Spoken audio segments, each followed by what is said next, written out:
All right, ladies and gentlemen, welcome to another live edition of the Global Reality right here on the Oracle Broadcasting Network. I'm your host, Josh Reeves. This is the Thursday, May the 14th, 2009 edition of the broadcast. Glad you all could be with us for this Thursday show here. And boy, we can tell you what, we got a lot of news today. Big old gigantic honking stack of news today to get into. Ladies and gentlemen, here on the show today, and we are going to get into all of it. Yesterday, towards the end of the show, I was reading the very extensive amount of research pertaining to the John Birch Society, the Western Goals Foundation, the Knights of Malta, and I've got some of that I want to finish up later in the broadcast today as well, as I want to get through all of that. So we'll finish that today, and who knows what else we'll get into. Thursdays, well, it's always an open show, but tomorrow's Free for All Friday, so that's the show you don't know what's going to happen, but nonetheless, we'll have wide open phone lines for you today throughout the duration of the broadcast at 512-904-8014. Toll free internationally as well at 1-866-841-1065. And those are the numbers to get you up on the air. They're posted up at oraclebroadcasting.com, where the chat room is open as well today. And there's lots of chatters in there. Lots of people starting to file in for the show. So big shout out to everybody in the Oracle Broadcasting.com chat room. I see Cordy in there. I see Sexy Face in there. I see Mystic Politics in there. I see Donna Van Meter in there. I see Van Jovi in there. So we'd like to see Karen's in there as well. There's Karen. So we'd like to see all you in there as well today in the chat. And we'll be getting into lots of stuff, lots of interesting news stories today. I don't even know where to start. We've got so much news. There's so much to talk about and to get into. So I'll just be going through here and picking and choosing through some of my news to talk about today on the show. So also a big quick update on the oh, there's Doug. Dirty Dougie. Doug, are you playing hooky? Tell the truth, son. Are you playing hooky, Doug? I always think when I see my boy Dirty Dougie in the chat room, like, somebody's playing hooky. But nonetheless, tons of news to get into today. But quick update. Yesterday, we sent out a whole another batch of Seeker Right DVDs that people had ordered. So we're caught up on shipping all the way until May 1st. So everybody that ordered up until May 1st, your DVD has been sent out. So I only got just a few left. Everybody's who's ordered this month, yours hasn't been sent yet from May 1st on, but those will be being sent out sometime in the next week. So everybody's got a Doug says, shh. Oh, busted. Nonetheless, I probably shouldn't be saying this blasting out over the airwaves where Doug lives, should I? Oops. Doug, I'm sorry you're sick today, my friend. Sorry, I didn't know you were sick there. Doug's sick. Yes, he's deathly, gravely ill. He may have the swine flu. Sorry, Doug. I didn't mean to imply that you may be playing hooky. I know that you're sick. Thank you. There you go. So, but nonetheless, we got a lot of stuff to get into. But I saw this the other day, and I didn't cover this. It seems that the GOP is planning. GOP Gov's playing Tea Party sequel. Yes, ladies and gentlemen, once was not enough. You thought it was over. Tea Party 2, Electric Boogaloo, coming. This time, it's personal. So now another teabag party's coming. Hoping to recapture the grassroots energy of last month's Tea Parties. Republican Governor Mark Sanford, the Bilderberg Council for National Policy member of South Carolina. Imagine that. Wow. Well, these Tea Parties, we knew they were funded by all these Council for National Policy types like Dick Armey and the Heritage Foundation. Just everything that's been ensconced within the Council for National Policy for years. And here we are yet again. So Mark Sanford and Rick Perry will host a teletown hall meeting Thursday. It's being dubbed Tea Party 2.0. Oh, great. That's just wonderful. But But yeah, yeah, I do need to mention that. Yesterday, I became an uncle. Last night, my brother Jake and his woman Mandy, she gave birth to a brand new little girl, and there's now a 8 pound 2 ounces, 17.5 inches, and a new Reeves has been brought into the world, Mackenzie Lynn Reeves. So big shout out there to my new niece, and that's awesome. So, and she's very cool. Got to hold her and all that stuff right after. It's amazing how cognitive she was. I mean, babies can't see. They can see nothing but light and sound and whatnot when they're, immediately born. But it was amazing. I mean, she wasn't even crying. She was very calm. Just kind of looking around. I've never seen a baby act like that. It was really amazing. So there you go. So that's awesome for me. And again, more, this just really very cool to see that, and to see the continuation of life happen. But nonetheless, yeah, I just want to mention that briefly. And and another quick note. Last night I was supposed to be on the Midnight Rider program with Mike Chambers. A lot of you may have tuned in to hear me on that program. And when I got home from the hospital, I noticed it was a rebroadcast. They were having some serious storms last night. I looked at the weather radar, and the whole entire state of Oklahoma was covered in this big red blob of storms. And I know they had some tornadoes in Missouri and western Missouri that killed some people. So, so that's what it is. And I'm sure me and Mike will be rescheduling that and doing that at another day.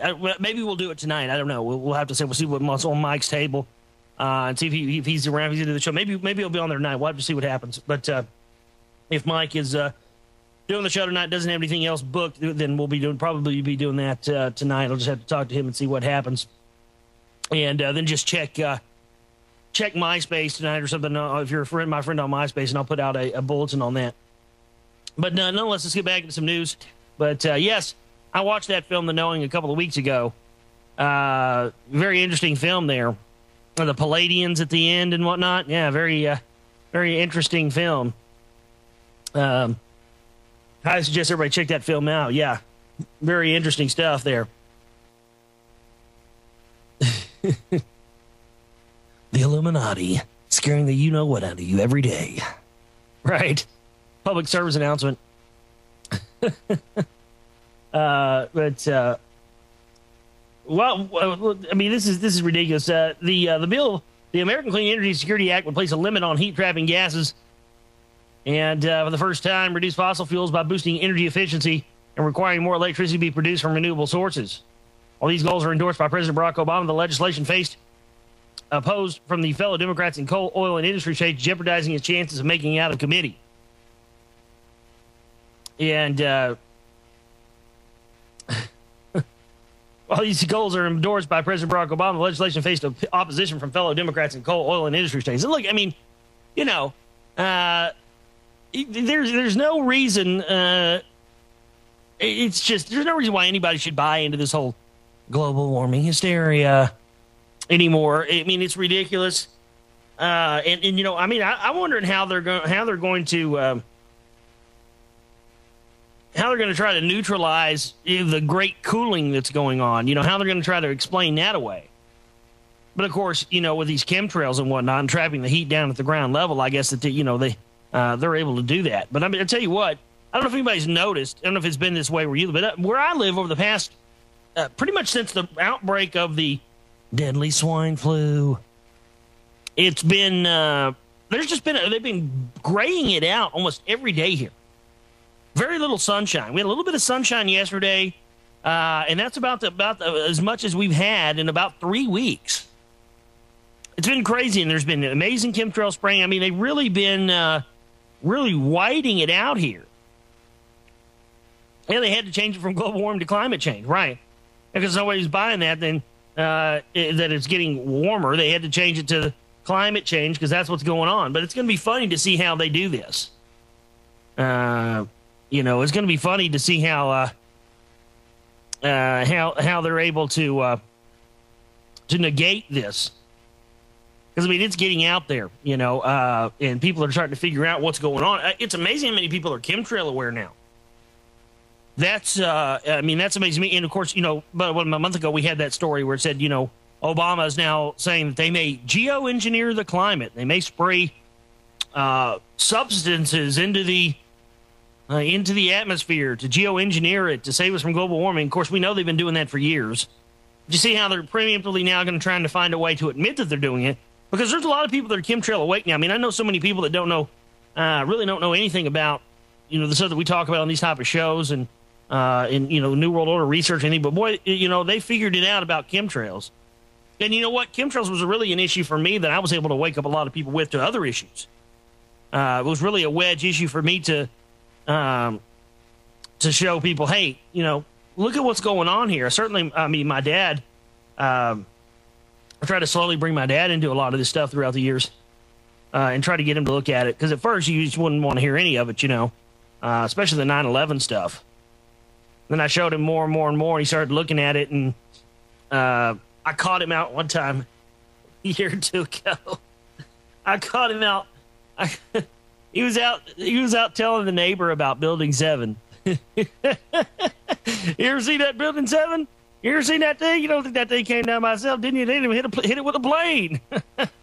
And I caught him out telling the neighbors about the chemtrails one day, But the chemtrails really are an amazing issue because, I mean, you look at that and you just, all you really have to say to somebody who doesn't know what's going on is, look, do you think that's a commercial airliner flying to go see Grandma and Grandpa? I don't think so. But the different things about that is the fact that these things where you're able to see X patterns, grid patterns. These are things that didn't exist 10, 15 years ago. Certainly we started seeing chemtrails around 1999, right around that time. But really, I'm somebody that's always looked at the sky and I always kept my eye on what's going on up there. Always, since I was little. So, I mean, I can remember, I look at pictures back when I was a kid and you see these clouds and stuff. You're like, man, where did those skies go? We don't see those skies like that anymore. Blue skies with big puffy cirrus clouds. I mean, those are gone. And now it's just turned into this gray, goopy mush. It's ridiculous. All right, more on the other side, folks. This is the Global Reality. Stay with us. Back here with you on the Global Reality on this Tuesday, Thursday. I just don't know what freaking day it is. Michael Vale. Oh, man. That's funny. Guy cracking me up going back with the commercial. No, Lee Rogers came in and said that somebody had on somebody from the Eagle Forum and Chuck Baldwin all in one show. And then Michael Vale said, that's as bad as bringing on Kissinger and Z-Big in one show. Oh, man. That's so funny. I mean, look, here's the thing. We played those clips, right, yesterday. And my thing is that if people are lobbing accusations about you or asking questions, I would say that maybe the best thing you could probably do would be to tone down a little bit your associations with those type of people that would, you're being accused of associating with. I just think that would be personally, my rule of thumb. But I guess maybe not. Oh, man, this stuff just never ends. But nonetheless, Ventura says Colin Powell's a war hero while Cheney ran and hid. Former Minnesota Governor Jesse Ventura laid in Dick Cheney on CNN on Monday night for, among other things, supporting waterboarding and maligning a war hero. Oh, Powell's a war hero, huh? Huh, Ventura? Well, he's also a 33rd degree Freemason. I don't trust Jesse Ventura. What saddens me is how many of these Kool-Aid drinking patriots have been buying into Jesse Ventura. And next time he runs for office, that they're going to be, getting behind this guy. Unbelievable. I think we do have some audio of this. Let's see if we can play some of this audio of this clown, Jesse the Turd Ventura here.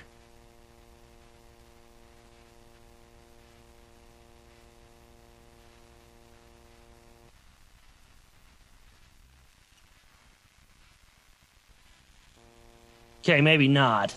I love how right when you're going to play something, it won't work. That's always convenient, isn't it? Oh, here we go. 1 second. How's Obama doing? Too early to tell, Larry, really. And, in my opinion, George Bush is the worst president in my lifetime. I have an opinion. I will. And he's the worst president in my lifetime. So President Obama inherited something I wouldn't wish on my worst enemy. 2 wars, an economy that's a borderline depression. So it's far too early to judge him 100 days in. I think if you have me back about 2 years from now, I can give you a much better of how he's doing. He poked fun at himself at the White House Correspondents' Dinner Saturday night. Let's watch. Finally, I believe that my next 100 days will be so successful, I will be able to complete them in 72 days. And on the 73rd day, I will rest.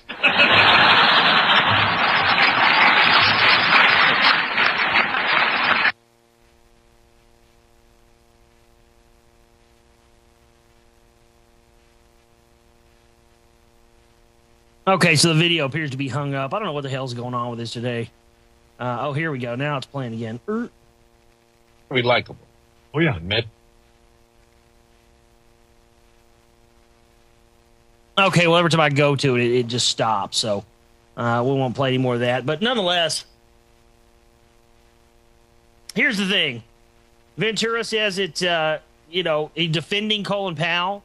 And this guy's all over the friggin' Patriot Radio, and you're supposed to be, liking this guy. Colin Powell's a 33rd-degree Freemason. He signed us into the South American Treaty, which effectively brought us into the North American Union. So, Jesse Ventura, you can kiss my white rear end as far as I'm concerned.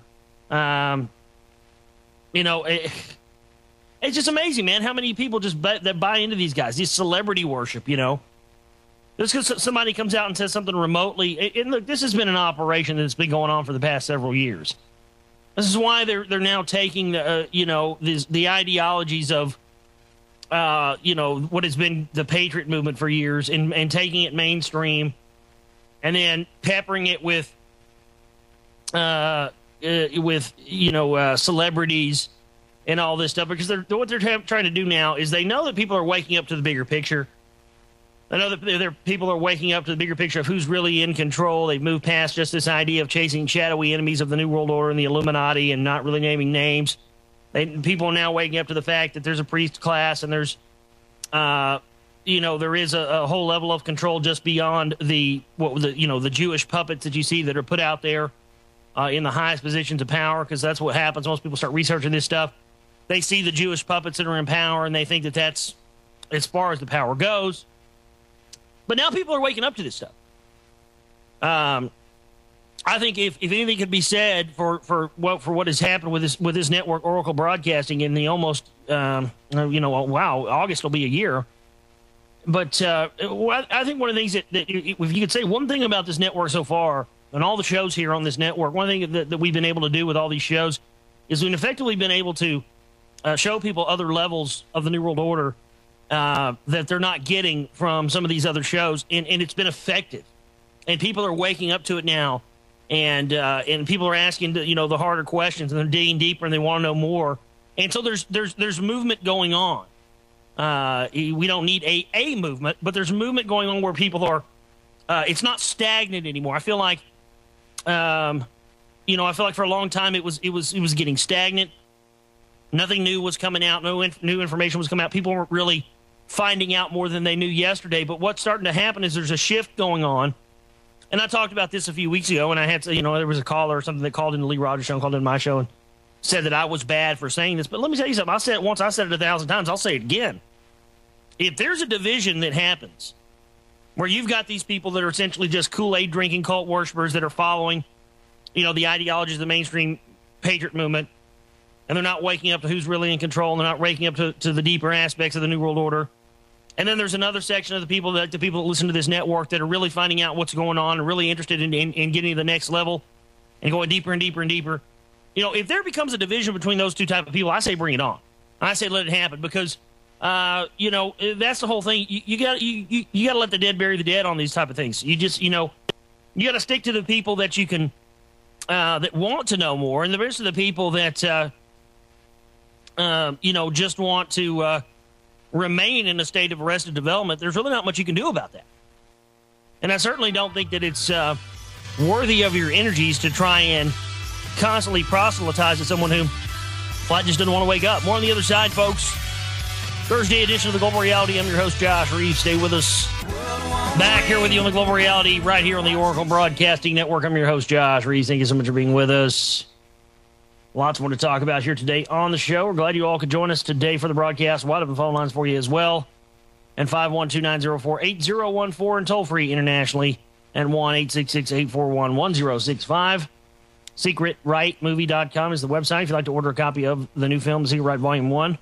That are now shipping out, and it's getting exciting because people are starting to get people that are calling in, and people are sending me emails saying they got the DVD and watched it, and the rest of it. So that's very awesome, and nice to know that people are enjoying it. People are watching it with family members and whatnot, and people. It's amazing. There, had several reports and known several people personally as well that have watched the film that don't, a damn thing about the Patriot movement, don't know anything about, why controlled opposition is important, or getting out the knowledge of controlled opposition is important and covering that, or any of the implication stuff, but are watching the film and enjoying it, and that's amazing to me because I kind of made the film in a way in which, really, if you don't already have a general idea what's going on, you're not going to get the film. But to have already had, 5 or 10 people tell me, that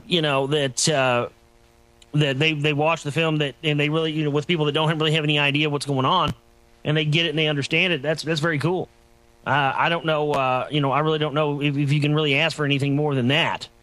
But nonetheless, CIA chief in secret Israel talks on Iran. CIA chief Leon Panetta has held secret talks in Israel with top officials who assured him the Jewish state would not launch a surprise attack on Iran. According to a public radio report, Panetta arrived in Israel 2 weeks ago for a round of talks with Prime Minister Benjamin Netanyahu, Defense Minister Ehud Barak, and other top officials. The talks focus on Iran's nuclear program, which with the United States and Israel suspect is aimed at developing an atomic bomb, a claim denied by Tehran. Israeli leaders assured Panetta that Israel does not intend to surprise the U.S. on Iran. Oh, my goodness. President Barack Obama's decision to engage Tehran in direct talks in an effort to end the nuclear standoff have raised concern in Israel, which has called on the negotiation to be limited in time and completed by tough sanctions. Israel nevertheless refuses to remove the option of taking military action against the Islamic Republic. Netanyahu said the Iran's nuclear ambitions pose an existential threat to the Jewish state. Well, again, the whole bottom line of it is that, again, going back to Saddam Hussein and the library that he was just about done opening in 2002. He had was just about done completing a library that was ready to be open. Conveniently, right in time for them to shift the focus away from, okay, we got to go into Afghanistan to get Bin Laden because he attacked us on 9/11 because he hates our freedoms. And boom, right there as, towards the tail end of 2002, right when Saddam Hussein was about to complete this new library containing cylinder seals from the Sumerian civilization and the Akkadian Babylonian civilizations, which, according to some researchers, had information in it to prove that the Arabic bloodlines that inhabited the cradle of civilization were the true Semites, and not the Jews, and so he was getting ready to open that. Well, couldn't have that. So what would they do? Well, they switched the focus around from, okay, now we got to go get Saddam Hussein because he has weapons of mass destruction. Lo and behold, they shift that around. The invasion happens in 2003, and boom, the first thing they do is they go blow the doors off the Iraq National Museum, taking all the artifacts pertaining to the Akkadian, Sumerian, Assyrian, and Babylonian civilizations. Conveniently enough for that. But So, this is what's continuing to go. This is about genocide. This is about the wiping out of certain bloodlines who, who have the opportunity to change everything that we know about the history of this planet and everything else. And they're doing a good job. People don't understand that Hitler was just an extension of these people's plan that's been going on for years. But the focus is always put on Hitler as if he was just one person who had that ideology for one period of time, and that's it. That's flat not true. His ideologies reflect the ideologies of the priest class as a whole and the overall upper echelons of the power structure of the New World Order, and it's never continued. And then, of course, you look into things like Hitler being into the Golden Dawn and his occultic knowledge, because, again, Hitler had to be versed in the mystery religions. You're not going to be able to put somebody in a position of that to make them understand why the genocide is necessary unless they are versed in the ideologies of the priest class. That way they can reinforce that in their actions. You see, this is what they do. This is why they bring people in. They have to reinforce the ideas of the hierarchy. It's like we've talked about recently with, the left brain, right brain people, and how that's what the elite focus in on, is they focus in on left brain people. That's, from going through school, from the public education camps all the way up to college, up to the job market. If you take in what you're fed into your left brain, regurgitate it back out the way that it's put in there into the left brain to reinforce the ideology of the hierarchy, you will climb the ladder. Of course, once you get into the people like us, a lot of us, the analytical thinkers, who take it into the left brain, focus it, and then process it in the right brain, put it back out in a creative way, well, then that becomes a problem, because, analytical thinkers are the type of people that go, wait a second. You're telling me that we got to do this because of this, and this?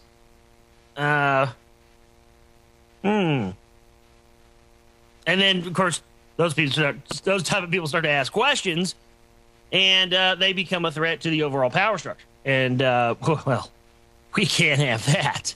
No, it's the great work. You can't have anything that gets in the way of the great work. No. Report says much of 9/11 Commission's findings cite intelligence garnered by torture. Much of the material cited in the 9/11 Commission's finding was derived from terror ward detainees during brutal CIA interrogations authorized by the Bush administration. Oh, my God. Are you telling me we have more evidence to prove that the 9/11 Commission was BS? No. And I'm sorry, folks. I hate to be freaking cynical on all these articles, but you know what? I mean, you get to the point where it's just like, common sense dictates most of your answers to this stuff. We don't need you to know. We didn't even need to know that most of the information and most of the testimonies that derive the entire 9/11 Commission report came from skewed testimony used from torture techniques. Really? Again. So more, you're telling us in the end, the 9/11 Commission report was BS. Wow. Thank you for that shocking revelation. We didn't figure that out 5 or 6 years ago, did we? Nah. Commission Executive Director Philip Zelikow admitted we were not aware, but we guessed that things like that were going on. We were wary. We tried to find different sources to enhance our credibility. Zelikow, oh, God. I mean, this guy's one of the most complicit criminals in the cover-up of the truth about 9/11 that we have. I mean, Philip Zelikow, give me a break. We tried to find different sources to enhance our credibility. Well, you didn't do a very good job there, bucko. Your credibility's been shot to hell, and people's faith in the power structure is dwindled more and more. But, of course, now they got Black Jesus in there, so people have gone back to sleep. More on the other side, folks. Thursday edition of the Global Reality. Stay with us. Back here with you on the Global Reality on this Thursday edition. I'm your host, Josh Reeves. Thank you for being with us today, folks. Wide open phone lines for you at 512-904-8014 and toll-free internationally as well at 1-866-841-1065. Those are the numbers to get you up and on the air with us. And, I saw Doug mention this article. I had this up here to talk about, so we're going to talk about it now. A lot of you may know about these acai berries. What acai berries do is they give you an energy field. They give you energy, and that's really what they do. They're They're from the rainforest, the Brazilian jungles, but they're being sold as some sort of weight loss thing through Oprah and others, which is totally ridiculous because these things are meant. These are meant to be they're not meant to be used for this materialistic weight loss crap. And obviously it's not working for Oprah. Look at her big fat ass. It's like she's been eating Vietnamese children for brunch every day. But you know, that's the whole thing. These are meant for the body and soul to exist in harmony. If you study acai berries and what they're meant for, they're not supposed to be used for just, you know, petty weight loss. It's totally ridiculous. But this is from Bloomberg. Superfood promoted on Oprah's site robs Amazon poor of staple. Rising U.S. sales of acai, a purple Amazon berry promoted as a superfood on Oprah Winfrey's website, are depriving Brazilian jungle dwellers of a protein-rich nutrient they've relied on for generations.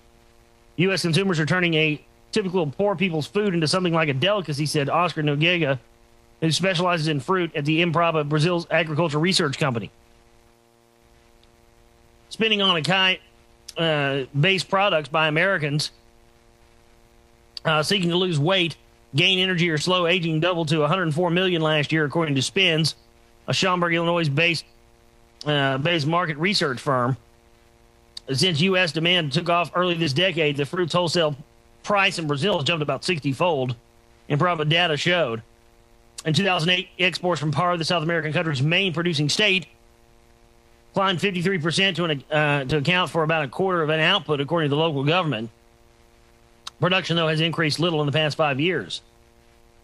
Winfrey, 55, discussed the berry with Mohamed Oz on her TV talk show in February 2008 when the New York cardiologist presented his anti-aging checklist. It includes acai, blueberries, and tomatoes.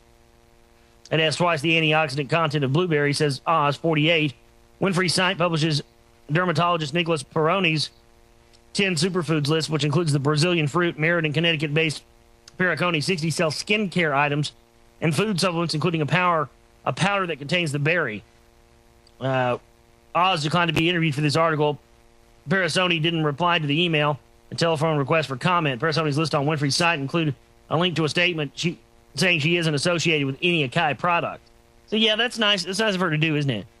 She pushes this stuff on behalf of these companies that she gets ginormous kickbacks from. They go down and rape and pillage it. Then she's able to say, well, I'm not affiliated or associated with these groups. But why do you have them on for infomercial to sell products to your big, to your big following? That's all it is. Oprah doesn't give a rat's ass about your health. You think she cares about your health? Hell no. In fact, has anybody seen Stedman lately? Her house man. Anybody seen Stedman lately? I think we should start asking questions. I think Stedman may have been roasted on an open spit with an apple in his mouth.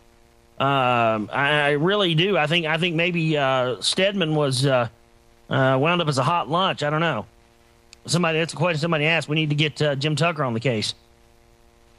No, I mean, literally, this is what she does is she gets these people on to sell products. They make millions and millions off the products. Oprah gets a kickback, and then she's able to just say, well, I'm not associated with that. Me. How many houses do you got, Oprah? How many buffet lines did they give you to sell your soul? That's what I want to know. You know? How many trips to Golden Corral did it take for you to sign your soul over to Satan? I don't know. How many, and yeah, of course, that's all Lee talking about. If she's got those schools down there in Africa, which have been, they have like little kids getting molested and stuff down there. It's ridiculous. But of course, Oprah's scot-free from it. I don't know. I think that, if I believed in a quote-unquote antichrist, which I really don't, but if I believed in one, Oprah would be high up on my list. So you're going to eat me? Good luck with that, Oprah. Oprah's in the chat room now. But Oprah Obama. It's like one name, isn't it? Seriously. But yeah. But in this is the thing. Do they care that they're going and raping and pillaging jungles? No, because it's about that. It's about that dollar. It's about and look, what are they going to do when all the acai berries are gone? When they rape it, what are they going to do? Oh, they'll move on to something else. And where is the FDA on this? Where's Codex Alimentarius when you need them? Remember that story we had yesterday about the Cheerios now being deemed a drug? Well, hey, what about Oprah stuff? How come we can't deem what Oprah sells a drug? And charge her a lard-ass tax or something? Can we do that, please? How about the carbon footprint on Oprah's trip to the buffet lines? Goodness gracious, Obama's environmental team should be all over this one. The bovine flatulence level coming out of Chicago, should be quite large. I would think. I would think she's an environmental hazard on her own, strictly because of the methane release. I don't know. That's just me. I'm looking at the environmental impact here. That's my concern. I don't know. I think maybe somebody needs to look at. Oprah is her own carbon footprint, all its own.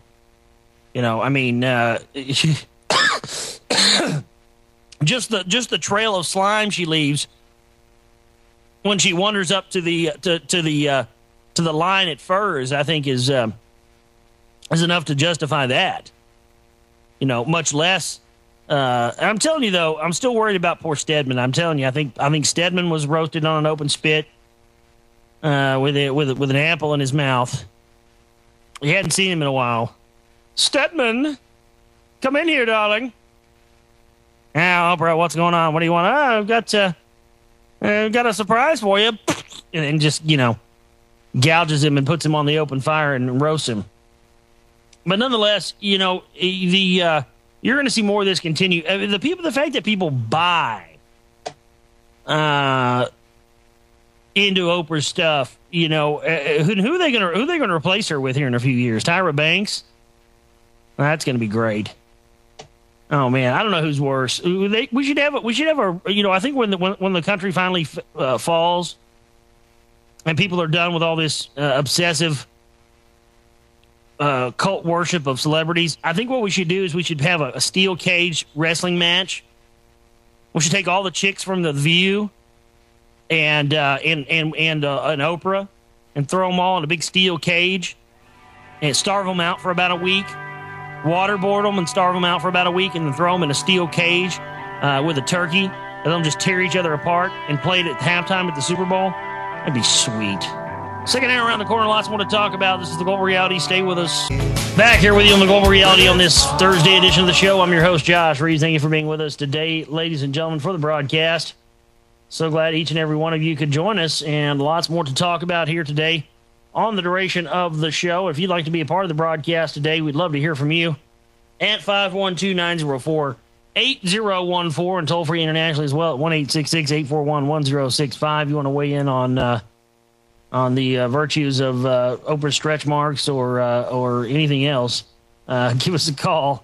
Toll free 1-866-841-1065 and 512-904-8014. Those are the numbers to get you up and on the air with us. They're also posted at oraclebroadcasting.com, where the chat room is open right now as well. So we'd like to see you all in there, and lots of chatters talking it up. And so come on in and join us for the interactive part of the broadcast today. SecretRightMovie.com is my website if you'd like to get a copy of the newest film, The Secret Right Volume 1, which are now shipping out. Those of you who haven't received DVDs yet that ordered all the way up to May 1st will be getting those in the next few days. So be checking your mailboxes for that. So there you go. If you'd like to get a copy and support us, that's how you can do it. And also check us out on MySpace at myspace.com/Global Reality Show. That is where you can do that as well. You can also email me at globalrealityshow@gmail.com. That's globalrealityshow@gmail.com. And that's where you can email me right there. We've in several past shows, we've talked about these these things called the ephod devices, which are these that are used by the Jewish Levite cult, and they're used in various. They're a spirit world communication device. They're used by priests and whatnot, and it's essentially a golden chest plate. It's made of gold as a conducting device, and it's and I'll put a picture of one in the chat room for you. And it has stones, these polished stones, 12 polished stones, which look very similar to a phone keypad, which is interesting when you look at just a phone keypad, or you look at an iPhone keypad, iPhone, ephod, iPhone. But it's got these 12 stones that allegedly, not allegedly, but each one of the stones represents one of the 12 tribes of Israel, and also, but allegedly represents 12 disembodied extraterrestrial races. What's interesting is that if you look at the Queen's crown, she has 12 jewels. The 12. Her crown is an ephod itself, and so is the Pope's fish hat. It is it's an ephod as well. It has these 12 stones. It's a communication device. This is how they communicate in the spirit world. Well, a very interesting article this week that came out. The Mail hadn't had to it all week, but I want to get into it now.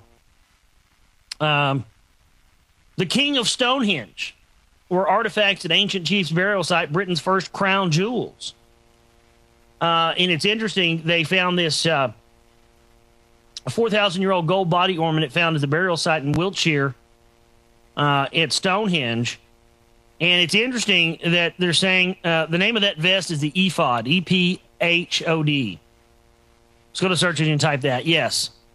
And what's interesting is that they found this body ornament at Stonehenge, which they believe are the first crown jewels, which is from this character who was the king of Stonehenge or whatnot. Well, what's interesting about this thing that they found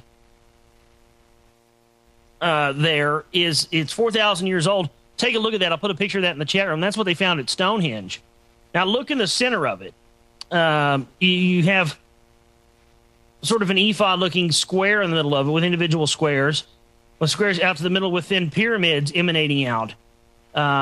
It's a very interesting thing, and of course, there's a picture, a drawing, an artist's impression of this person who was buried at Stonehenge 4,000 years ago, and you'll notice he's wearing that device-looking thing on his chest. And so I'll put this link in the chat room for you right now if you'd like to read along with me. He was a giant of a man, a chieftain who ruled with a royal scepter and a warrior's axe. When they laid him to rest, they dressed him in his finest regalia and placed his weapons at his side. Then they turned his face towards the setting sun and sealed him in a burial mound that would keep him safe for the next 4,000 years.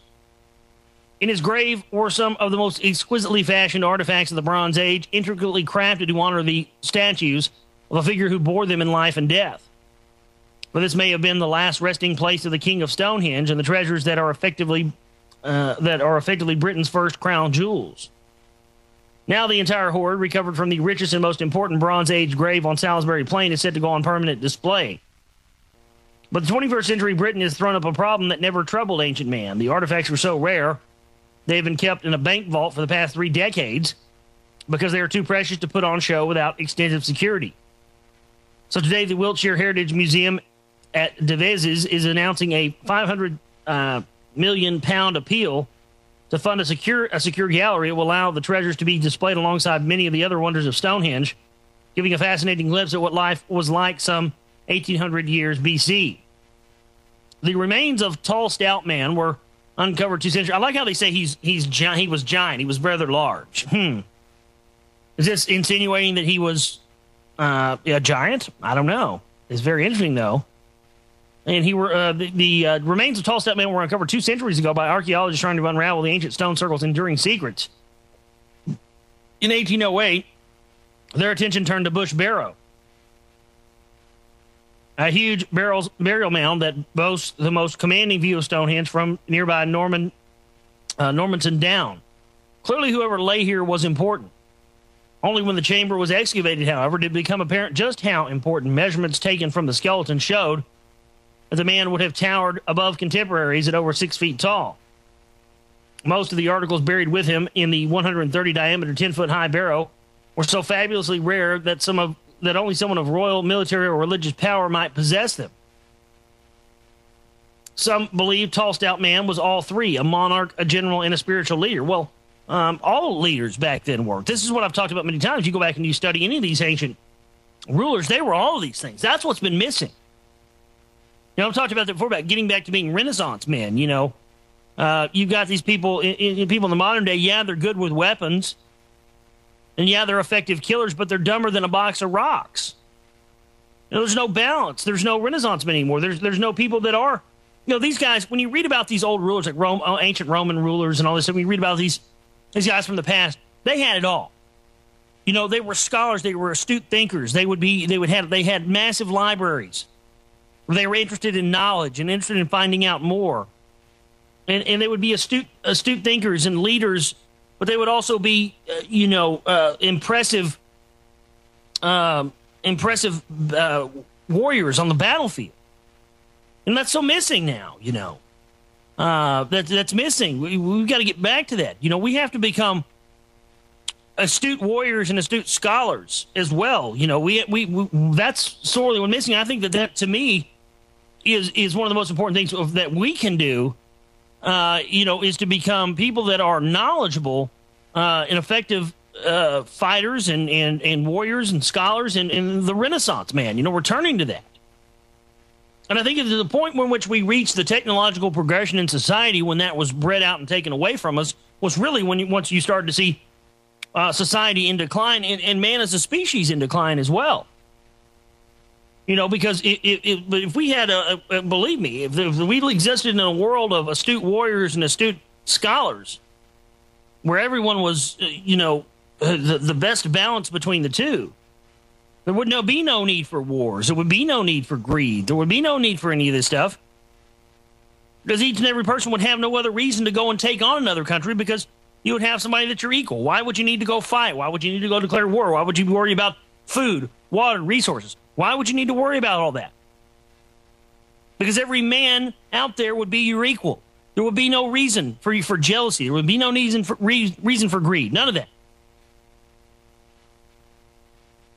But see, once we started breeding into society various levels of classes, from elite to middle elite to lower to middle to lower, that's when war and greed and poverty and everything else come into play, because then it breeds classism and elitism. And I personally think, from just all my years of studying society and studying cultures and studying all this stuff, I really think that classism has been the biggest weapon ever used against humanity. I think that's been that has been the biggest thing that's ever been unleashed on us that has been detrimental, has been classism. Because again, for anyone to believe that any other human would be either below them, or that you would be, so any other human would be below you, or you would be above another human, is what causes all of these things to happen throughout the world, that has gotten us in these situations that we're in. Man was intended to be on a level playing field with each other. It was not meant for there to be this hierarchy of elites and then lower classes and slave classes. We were supposed to be equal here. But anymore, with the way that the society is, it's just that's going by the way a long forgotten dream. But I notice this every time, man. Every time I go out in public and whatnot, I notice that every single day it seems like that people are getting dumber and dumber by the day. Does anybody else but me notice that? It just seems that more and more every day. I mean, we should, if you believe in what they tell us we're supposed to believe about evolution, of course, we know evolution was a Darwinian eugenics mindset that came out of the Tavistock Institute on Human Relations. But, especially when there's no doubt we know that animals and whatnot have adapted to their specific regions throughout the world. There are certain animals you can look at that have adopted certain appendages to their body to adapt to eating certain foods in that area. So we know that evolution on the animalistic scale is real. But when you throw humans in that thing, that's where the confusion starts. And that's where the disinformation is to come. I mean, humans really, really evolved, if you look at it, on a massively fast scale, faster than anything else. We're the only thing that doesn't really fit in on this planet and really doesn't fit into that whole scale. So, what I think is interesting is that more and more I find that we're not becoming more, evolving into smarter and more spiritually and physically astute creatures. We're becoming dumber and dumber every day. I mean, I see idiots that we go out and drive around for 30 minutes and tell me if you don't see that. I mean, people are just getting stupider by the minute. And, that movie, Idiocracy, was right on. I mean, we're all really heading to that world. You mean like from the toilet? I mean, but anyway, let's continue about this Stonehenge man here. The highlight of the collection is a bronze dagger that had been richly and most singularly ornamented with more than 140,000 minute gold rivets arranged to form a zigzag pattern in the hilt. Each rivet, as fine as a human hair and no more than a millimeter long, has been meticulously placed in individually drilled holes, then glued in place to form a brilliant luster. Bronze daggers were very rare in those days, with probably only 50 in the country. This one was unique and certainly fit for a king. Other treasures include what appears to be a scepter of office, sleeved with jagged tooth interlocking bone rings, an oval mace head, laboriously shaped, drilled and polished from a fossil sponge, 2 more bronze daggers, and an axe head, a gold buckle, a lozenge-shaped insignia, or a piece of gold jewelry, and a gold breastplate. A gold breastplate enhanced by symmetrically carved patterns. See, the gold breastplate, of course, I think this is an early ephod. I think there was no other way for us to think this isn't anything but that, a communication device. See, back then, the priests and the warriors and the leaders were all the same people. There wasn't a compartmentalization where, you had the any sort of a separation in that. The priests and the warriors and all this were in the leaders and we're all the one and the same. Archaeologists have long believed. Where do I live off? It said archaeologists have long believed these to have been among the most valuable possessions of the age, taking teams of craftsmen and women up to 5 years to make. They used materials sourced from all over the country, possibly Europe as well. And so we'll finish. We got just a little bit more. We'll finish this article up on the other side. Get into some other news as well. Thursday edition of the Global Reality. I'm your host, Josh Reeves. Stay with us. Back here with you on the Global Reality on this Thursday edition. I'm your host, Josh Reeves. Thank you so much for being with us today. I want to finish up this article and we'll move on to some other stuff here. Very interesting. This find out there at Stonehenge. I mean, we look. I mean, I could get into hours of stuff on the Druids and ancient pagan rites and all this stuff, and the ancient priest class. But you can go find all this stuff on your own. But I think it definitely plays into that. But it says it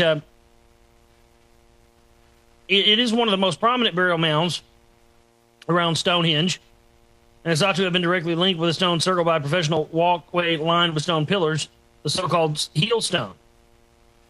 Museum director David Dawson said it is a leap of faith, but it is not impossible that Bush Burial was the burial place of the person who had Stonehenge built. It appears to be a family vault in which tall, stout man was placed about 400 years later. It is therefore almost certain that he was part of that elite dynasty. There was no doubt he was an important figure. He clearly had the power to command the considerable collaboration it would take to fashion the kind of treasures which, in a culture which knew no diamonds or precious stones, were essentially Britain's first crown jewels. 4,000 years later, we want to allow the public to see them as a part of the experience of viewing Stonehenge and discovering Britain's past. So, interesting there with that, and just the similarities between that gold piece and the ephod, I think, is very interesting.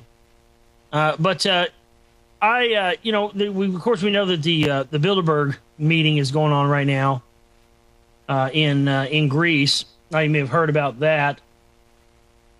I find that interesting that now the mainstream media is jumping all over covering the Bilderberg Group. Anybody else but me think that's interesting? Because I can remember 10 years ago, I remember in the late 90s, 98, 99, I remember telling people about the Bilderberg Group. And, I mean, it was certifiable. I mean, it's unbelievable how far we've come. I mean, I literally can remember telling people about the Bilderberg Group in 1998, 1999, and I mean, you might as well have said that Cookie Monster was going to drop turrets from a 747 next week. I mean, whatever. You might as well have said that was going to happen. People were just completely, just completely, you couldn't convince them of it. It was the biggest conspiracy theory that you can imagine, and now it's getting covered in mainstream media. I don't know. I think the fact of the matter is that this is a direct result of the fact that people are waking up to the fact that there are levels above the Bilderberg Group, even though there are people out there that will tell you that the Bilderberg Group is the tip top of the pyramid, when really they're upper management. Okay? They're upper management for industry is what they are. They're not the tip top of the pyramid that controls everything in the world. That's just ridiculous. And the fact that people will still try to convince you of that, and the fact that there are still people out there that are convinced of that, is tribute to the fact that people don't do their own damn research. But this was one from the Guardian UK. Our man at Bilderberg, close but still no cabal. With the annual secret meeting of the global elite hours away, the shadowy conspiracy, corporatocracy remains tantalizingly elusive, writes Charlie Skelton. And it says that it's B-1 the day before Bilderberg, and it's definitely happening. I see the guns. And I thought it might be a good idea to go to the Astor Palace Resort for lunch, see what kind of cheese omelet the president of the Federal Reserve is going to be enjoying. I didn't get far. At the gates, there were machine guns and men in loose jackets and guards checking under cars for bombs, and those mirrors on sticks that morbidly obese people use to check whether they've taken their knickers off. I should have come for breakfast. Maybe I would have gotten in. A security guard opened the cab door, leaned in, and asked me if I was staying at the hotel. I gave it my best shot. I said, not much of a shot, but my best one. I'm here for lunch. We're closed now, only guests. Into the driver, a bark of instructions to turn around. We turned around. I explained to the driver what was happening at the hotel, trying to avoid words like globalization, corporatocracy, and the dissolution of sovereignties leading to a supranational control structure. I think he got the gist. They come to here, the leaders of the world. He honked amiably at a girl in a bikini. To have a conference or to have a holiday? Now is time for a holiday. Look at the beach. I looked to the beach. Everyone was splishing about in the shallows, batting tennis balls at each other, and reading whatever the Greek equivalent of John Grisham is. The sky is blue, the sea is calm, even the dogs that sleep on the sand are well fed from the restaurant bins. What else could possibly be wrong in the world? Just up the hill, a small group of people were meeting for the weekend and might play a bit of ping pong. Where's the harm in that? Might thrash out a few broad brushstrokes policies, microchipping, World Bank. These things need to be discussed, and this is as nice a place as any to discuss them. Blah, blah, blah. It's a little quaint little article here. But anyway, it says, independently of me, Jim Tucker failed to get in for a scoop. He stubs out a weary cigarette. I don't sense it's his first. I ask him about the order of business, and he says, this year they'll be talking about that ridiculous swine flu. And in the 5 raked out syllables, he gives the word swine. He paints his distaste of the subject. They want to use it to turn the World Health Organization into the Global Department of Health. I have to ask, isn't it already? Yeah, I'd have to agree with that. I mean, give me a break, Tucker. I mean, is that all you got left? And, of course, Tucker wrote for the Spotlight, which was the Willis Carto publication of the Liberty Lobby. Willis Carto was counsel for national policy. They're now the American Free Press, which has been ensconced with, Council for National Policy groups for years. This is why, look at Willis Carto brought over Roger Pearson, the head of the Pioneer Fund, Eugenics 101. But listen to this. I mean, this is all Is this all that Tucker has left? Does Jim Tucker really honestly believe that he can get away with telling people that they want to turn the World Health Organization into the Global Department of Health? And this guy's exactly right. Yeah, it's the same damn thing. The Global Department of Health, the World Health Organization. It's the same thing. It's already a global governing body for health issues around the world. You know, what are they going to do? Change the name? It's still going to be the same thing. It's just ridiculous. I mean, you know, they want to turn the World Health Organization to the Global Department of Health. Oh. We're already under global control, folks. Maybe you didn't get the memo. You know, maybe you didn't get that memo. It says only for members of the United Nations. Also, they'll be talking about ratifying the International Criminal Court. Obama is waiting until he gets the sympathetic Senate after 2010 elections. Then he'll pass it one evening late in the week. Too late for the Sunday papers, too late for the talk shows. It'll happen and no one will notice. First part of 2011. Yes, it's going on right now. That's what I'm talking about. It's going on right now in Greece. Anyway, we'll talk more about this on the other side. Thursday edition of the Global Reality. Stay with us. Here with you on the Global Reality on this Thursday edition. I'm your host, Josh Reeves. Thank you so much. And yeah, you know, the Bilderberg Group meeting is going on right now. Blah, blah, blah. You know, I think somebody should go to a Bilderberg Group meeting or go to out there to cover Bilderberg. I think somebody should go stick a camera in Jim Tucker's face and ask him why he's never talked about Joseph Redinger. And that's a good question that needs to be asked. It's how come none of these clowns that make films about the Bilderberg Group have ever talked about Joseph Redinger? And they always say that it was Prince Bernhard who started, which, of course, we know it was Joseph Redinger. And Joseph Redinger was, of course, a Knights of Malta. Joseph Redinger was a Polish political advisor and founder of the European movement. Joseph Redinger was born in Krakow, Poland, the youngest of 4 children. His father was the personal legal counsel and advisor to the Count. When Joseph Redinger's father died, Count Zamoski took young Joseph under his wing. Redinger had planned on becoming a priest and was enrolled in a seminary, but the prospect of celibacy made him change his mind. The original Bilderberg conference was held at the Hotel de Bilderberg from May 29th to May 30th, 1954. The meeting was initiated by Joseph Redinger, founder of the European movement. And the European movement coordinates the efforts of associations and private industries desired to work towards the construction of United Europe, which eventually became the European Union, which was one of the first steps in creating the New World Order. The single most important personality connected with the birth and creation of the Bilderberg Group is Joseph Redinger. Redinger had a colorful lifelong career that raised him to the top of the world of the power elite. Redinger, as a Catholic, was viewed by many as an agent of the Vatican, acting in liaison between the Pope and the Father General Jesuit of the Order. Redinger was brought to America by none other than Avril Harriman, Brown Brothers Harriman, you know, who was funneling money from America to the Nazis with Prescott Bush. And he was also a member of the Council on Foreign Relations. He was the U.S. ambassador to England, where he visited prominent citizens such as David and Nelson Rockefeller, John Foster Dulles, and then CIA Director Walter Beldell Smith, all Knights of Malta members. Redinger had also formed an American Committee on a United Europe, along with future CIA Director and CFR member and Freemason and Knight of Malta, Alan Dulles, the CFR Director George Franklin, CIA official Thomas Braden, and William Wild Bill Donovan, former chief of the Office of Strategic Studies, the OSS, forerunner of the CIA. All these guys were all Knights of Malta. And as the Cold War intensified, Knight of Malta Redinger, acting on behalf of the Vatican Prior Sciron, formed ties with the European Council of Princes. They also shared another very interesting commonality. They were all faithful Catholics. And not just that they and Penny, Habsburg, and Andorra were members of the Sovereign Military Order of Malta. Penny, Habsburg, and the less prominent Jean Violet were also accused of involvement with Opus Dei. On the membership list of Les Cercles, you find plenty of names of having been connected with the Knights of Malta, Opus Dei, or the Priory of Sion.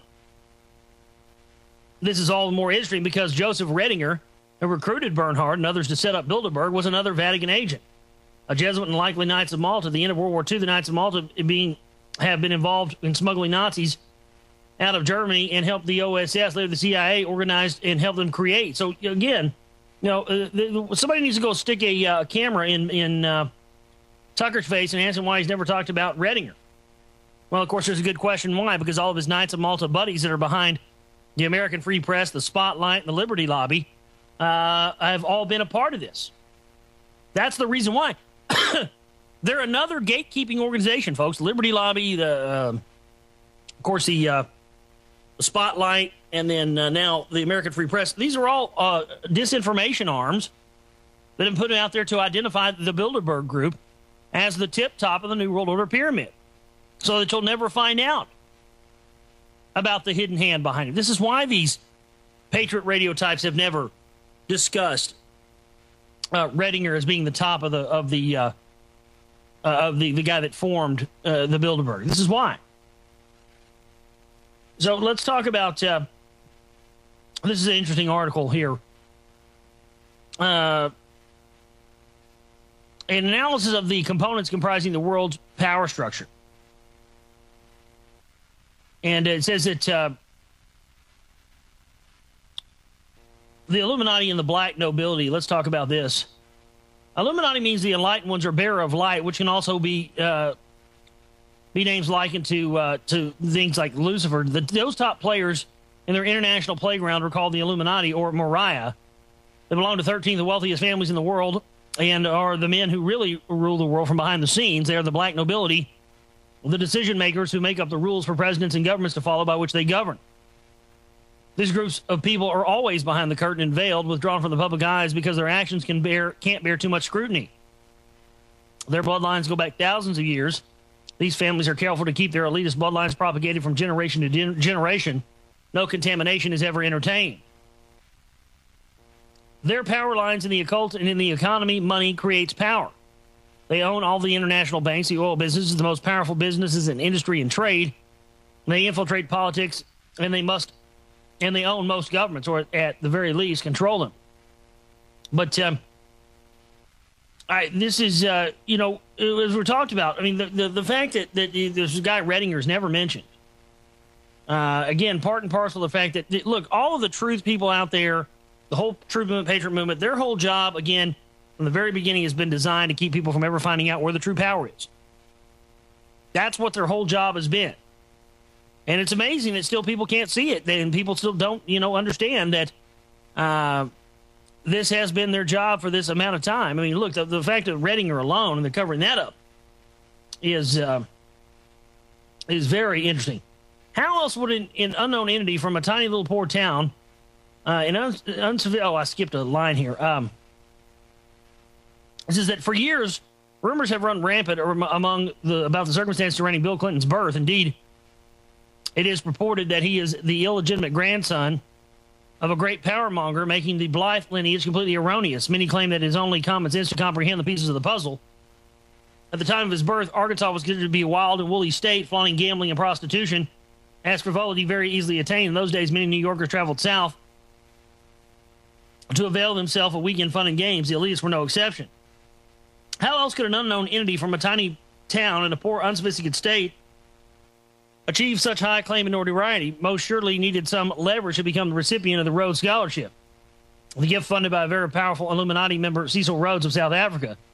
This feat not only easily garnered by a commoner, from that moment on, it was onward and upward. The speculation still rears its ugly head. But so we have these different families and these different bloodlines.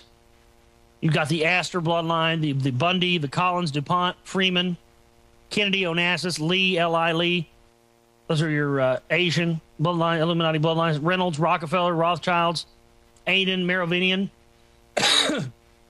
In addition, the following families are considered to be the key money system families of international banking: Goldman, Kuhn, Lazarus Brothers, Lehman, Loeb, J.P. Morgan, Rockefeller, Sachs, Warburg, Jacob Schiff, J. Henry Schroeder, Israel Moses, Steve, and Rothschilds of France and England.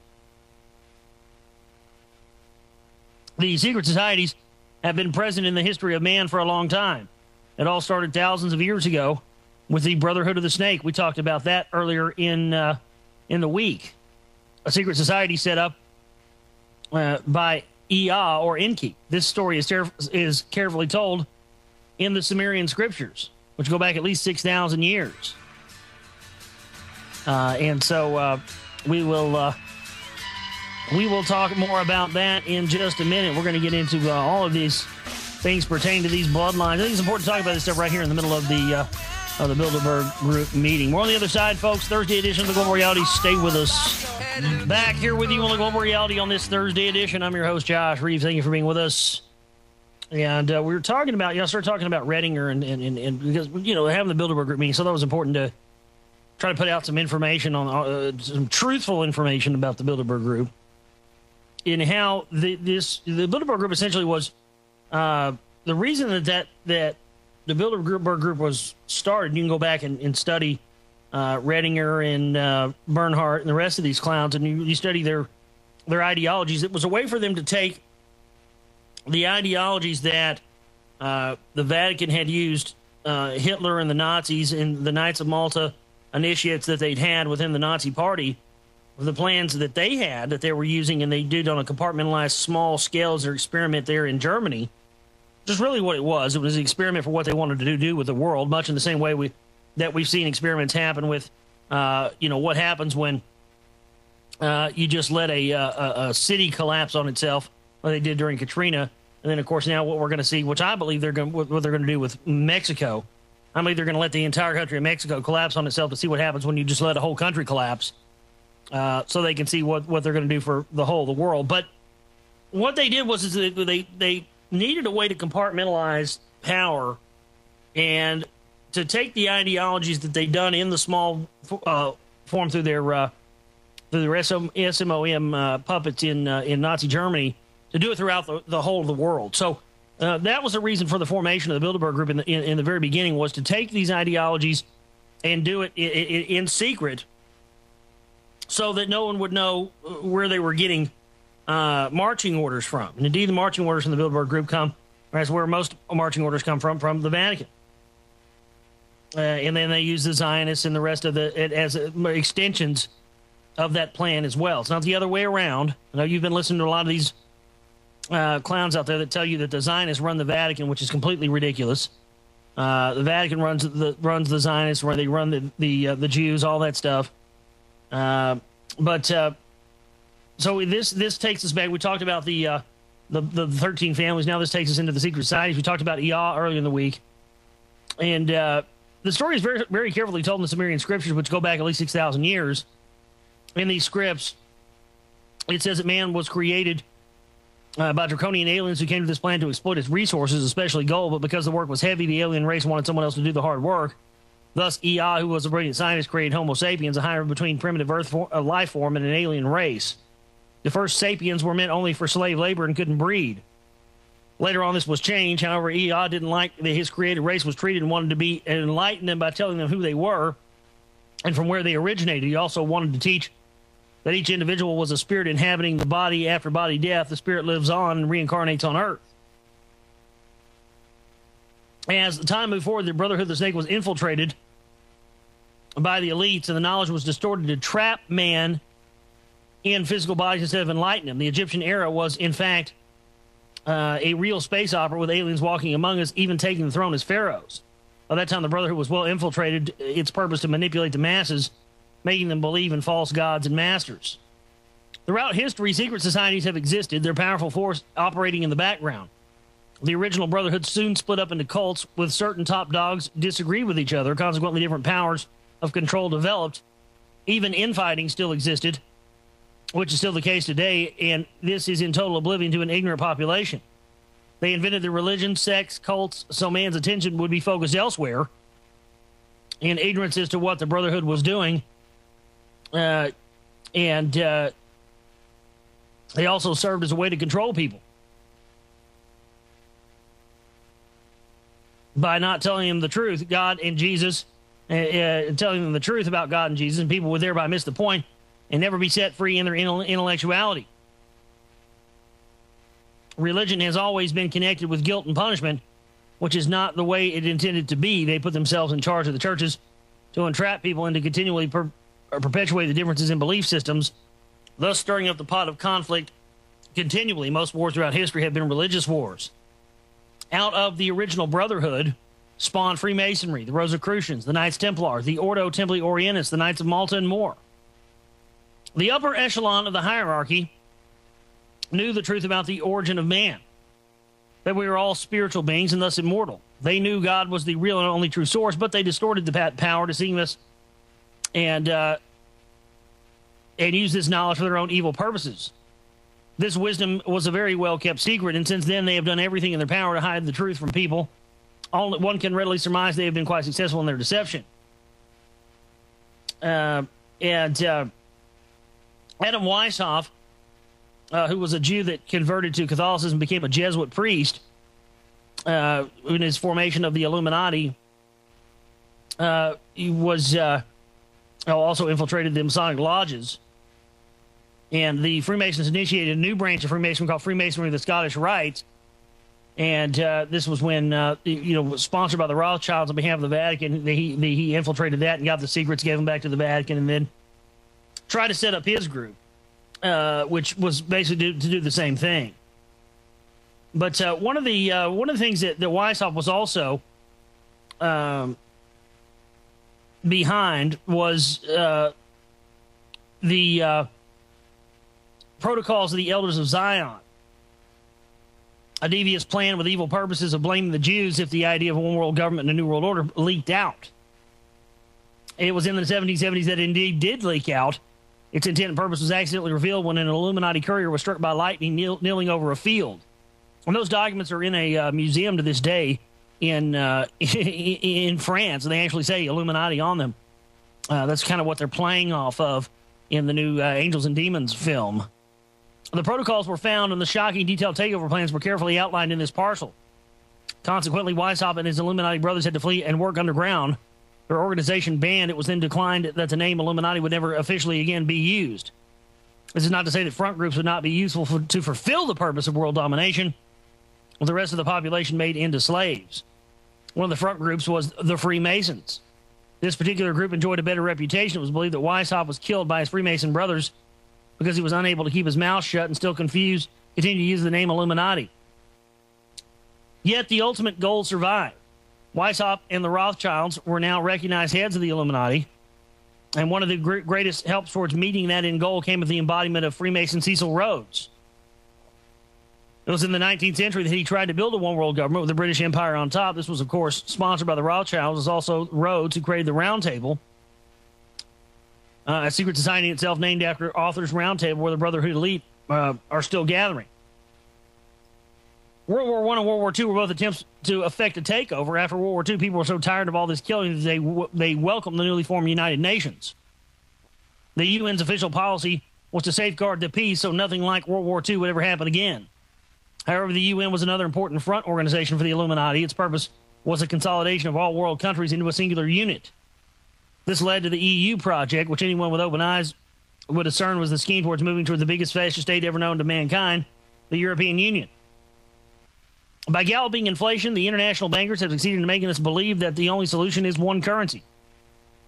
When the project is safeguarded, the Central European Bank has all the power over Europe's economy, can lead us whatever direction they want, and that's what we're moving towards now. This is sort of a concise wrap-up of this. And when we get back from the break here in just a minute, we'll get into the other levels of this and how it relates to the secret society with the Lucius Trust, which was the Lucifer Trust, and a whole lot more. And then we'll move into the more information on the Bilderberg Group, Joseph Redinger, and more. Important to talk about right now with these meetings going on, I believe. More on the other side. This is The Global Reality. Stay with us. Back here with you, ladies and gentlemen, third hour of this Thursday edition of The Global Reality. I'm your host, Josh Reeves. Thank you so much for being with us. Today for the show, we've got a lot more to talk about, lots of interesting stuff to get into today. And, I wanted to talk about some of the, just go back over. Sometimes go over a review. I know some of this stuff, a lot of you already know, but sometimes I feel the need, I have to get in this habit of going back and talking about things I've already talked about in the past on past shows. Because we have new listeners all the time, and some people don't know how all this stuff interconnects and whatnot. So I want to get back into some more of this stuff. And I think it is important to talk about really where the original priest class originated from, where the secret societies originated from, how, really the origins of things like the Bilderberg Group and how they came from the Vatican and the Sovereign Military Order of Malta and the rest of it. Because I think that this is, to me, this is the next level that I've found that I think is the most important level of research and understanding, is understanding that we've been lied to. And not just been lied to up to this point from the elite and from the people in charge, but we've been lied to by the people within the in the realm and scope of what have been the researchers and the Patriot movement up to this point. So that's really one of the things we got to break through, in my opinion. Hey, we're also, if you'd like to support what we do here, there's two ways you can do that. You can go to secretrightmovie.com if you'd like to get a copy of our new DVD, The Secret Right Volume 1, exposing the Council for National Policy, the Knights of Malta, the Jesuits. We have news clips and articles, news video clear going back 20, 30 years. Stuff from the archives that hasn't been seen outside of the news broadcasts 20, 30 years ago. We get into lots of Iran-Contra, the Reverend Sun Myung Moon, the Bohemian Grove, eugenics. We get into all that stuff there. And we talk about who some of these members are. So that's how you can do that. We also have a chip and banner at myspace.com/Global Reality Show. We're calling it the No Snake Oil Fund to keep us from having to bring on some of these snake oil sponsors here onto the show so that we can continue. Because up to this point, the DVDs that we've sold, we sold enough DVDs to pay for the price of the how much it costs to have the DVDs pressed. But we so far have not made anything back. So we've sold enough to pay for the DVDs. That's about it. So we're enough to get that done, but we're down to zero in our account. So there you go. If you'd like to support us, that's how you can do it. But let's get back into this now, and let's talk about some of these various other aspects of the New World Order and the overall plan, as it were.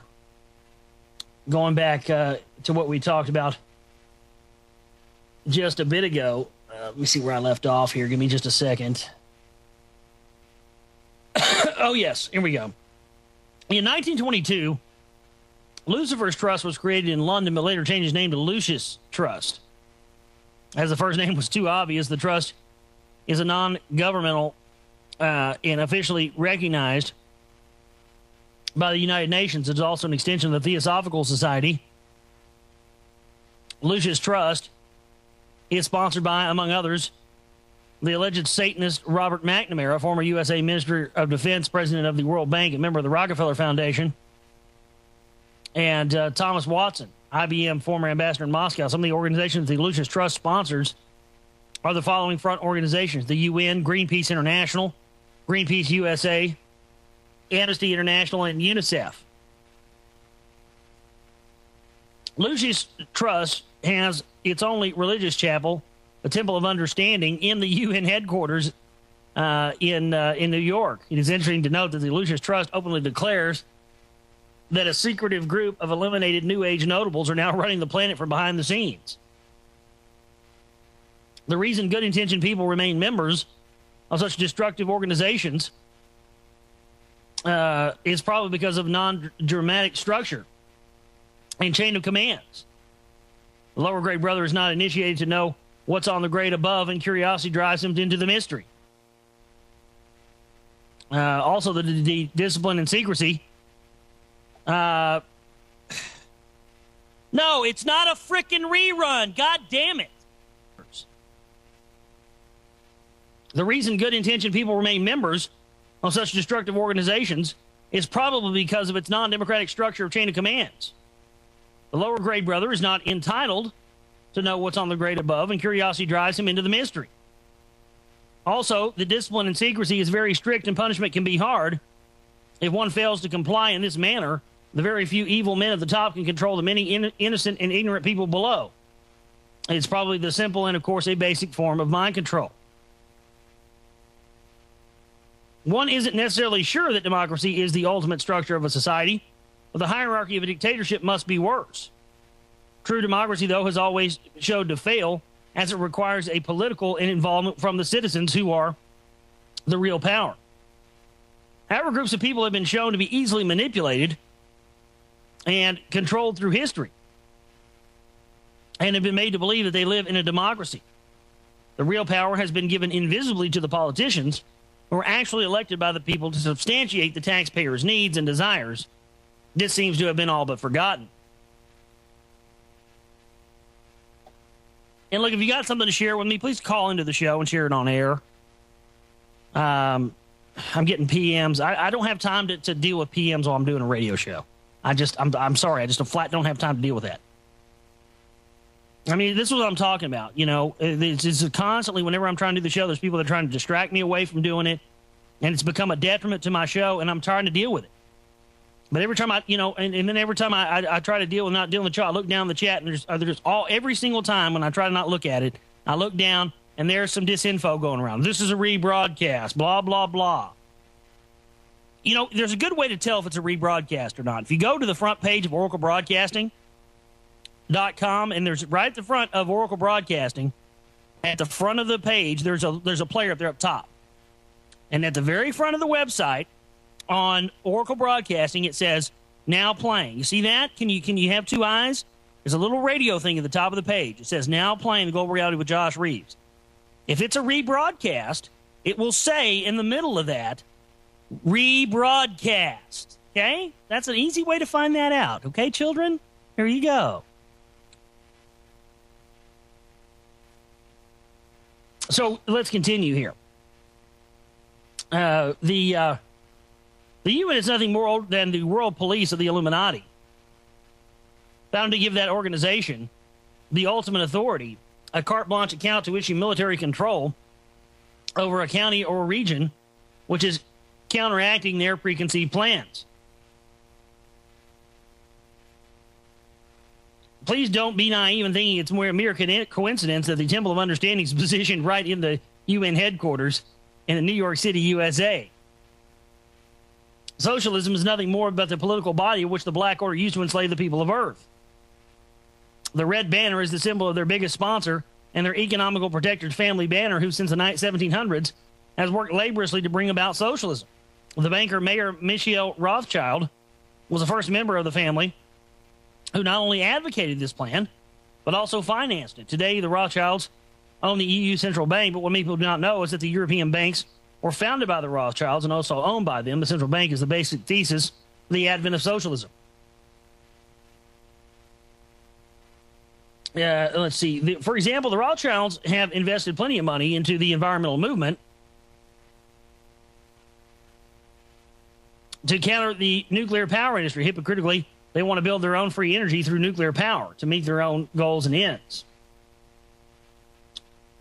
And they've invested money into the environmental movement to counter the nuclear power industry. And of course, we know that's what's going on now. They want to have this all for themselves. But we talked about, of course, the Bilderberg Group meetings going on now.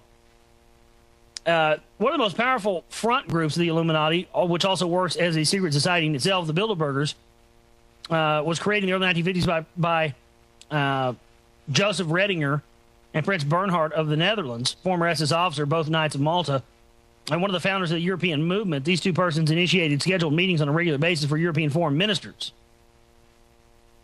The core of the group, called the Steering Committee, had an original count of 39. And to reiterate, they were originally led by Bernhardt and Redinger. Since 1954, these meetings have taken place annually at secret locations in a different geographical locale every year. The same group is also referred to as the Invisible World Government because of the nature of these meetings. And are we coming on a break yet? No, we're not.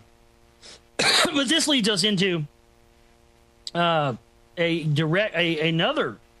level of the hierarchy of control, and that is the Committee of 300. And so that's really the next level. And again, all these are extensions of, you're kind of starting out at the bottom, kind of going up higher and higher and higher and higher and higher, and going up and up the chain of command, and really figuring out how the priest class and the Vatican have created all these separate and interlocking groups. The conscious and intelligent manipulation of organized habits and opinions of the masses is an important element in a quote-unquote democratic society. Those who manipulate the unseen mechanism of society constitute an invisible government, which is the true ruling power in our country. And that was from Edward Bernays, and in his book Propaganda. And here's another quote from that book, Edward Bernays, from Propaganda. We are governed, our minds molded, our taste forms, our ideas suggested largely by men we have never heard of. Whatever attitude one chooses to take toward this condition, it remains a fact that in almost every act of our daily lives, whether in the sphere of politics or business or social conduct or ethical thinking, we are dominated by a relatively small number of persons, a trifling fraction of our 120 million who understand the mental processes and social patterns of the masses. It is they who pull the wires which control the public mind and who harness old social forces and contrive new ways to bind and guide the world. Bernays was not bold enough to tell the world who they were or who pulls the wires which control the public. But you can look into it and you can find out the next level. What we're going to talk about now is the Committee of 300. Bernays was roundly applauded for his work by the CFR, whose members voted to place him in charge of CBS. William Paley became his undergraduate and eventually replaced Bernays and acquired through knowledge of the new science of public opinion making, which made CBS the leader of the field, a role which CBS television and radio has never relinquished. Political and financial control by the relatively small number, as Edward Bernays called them, is exercised through a number of secret societies, most notably the Scottish Rite of Freemasonry, and perhaps even more importantly through the Venerable Order of the Saint Knights of John of Jerusalem, an ancient order consisting of the British monarch's hand-picked executives chosen for their expertise in areas vital to the continued control of the committee. The Order of Saint John of Jerusalem, published in 1986, described the order in the following manner. It is therefore not a secret society, except its purposes have been perverted in the inner councils like the Order of the Garter, which is a prostituted oligarchical creation of the British royal family, which makes a mockery of what the Sovereign Order of St. John of Jerusalem stands for. St. John of Jerusalem was part of another one of these interlocking groups of the Knights of Malta. So we'll take a break, come back, more on the other side, and we're really getting into all the depths of the different groups of that are interlocked in this tree of tyranny of the New World Order. This is The Global Reality. I'm your host, Josh Reeves. Stay with us. Back here with you on The Global Reality on this Thursday edition of the show. I'm your host, Josh Reeves. Thank you for being with us. We continue to go through some of these various interlocking groups of the New World Order power structure. So I want to continue here.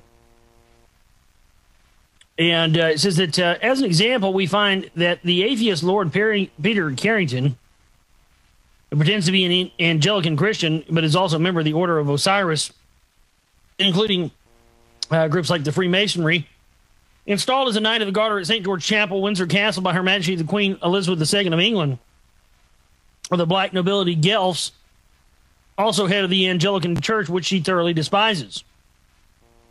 Carrington was elected by the Committee of 300 to bring down the government of Rhodesia and sign over the mineral wealth of Angola and Southwest Africa to the City of London, control and wreck the Argentine, and turn NATO into a left-wing political organization beholden to the Committee of 300.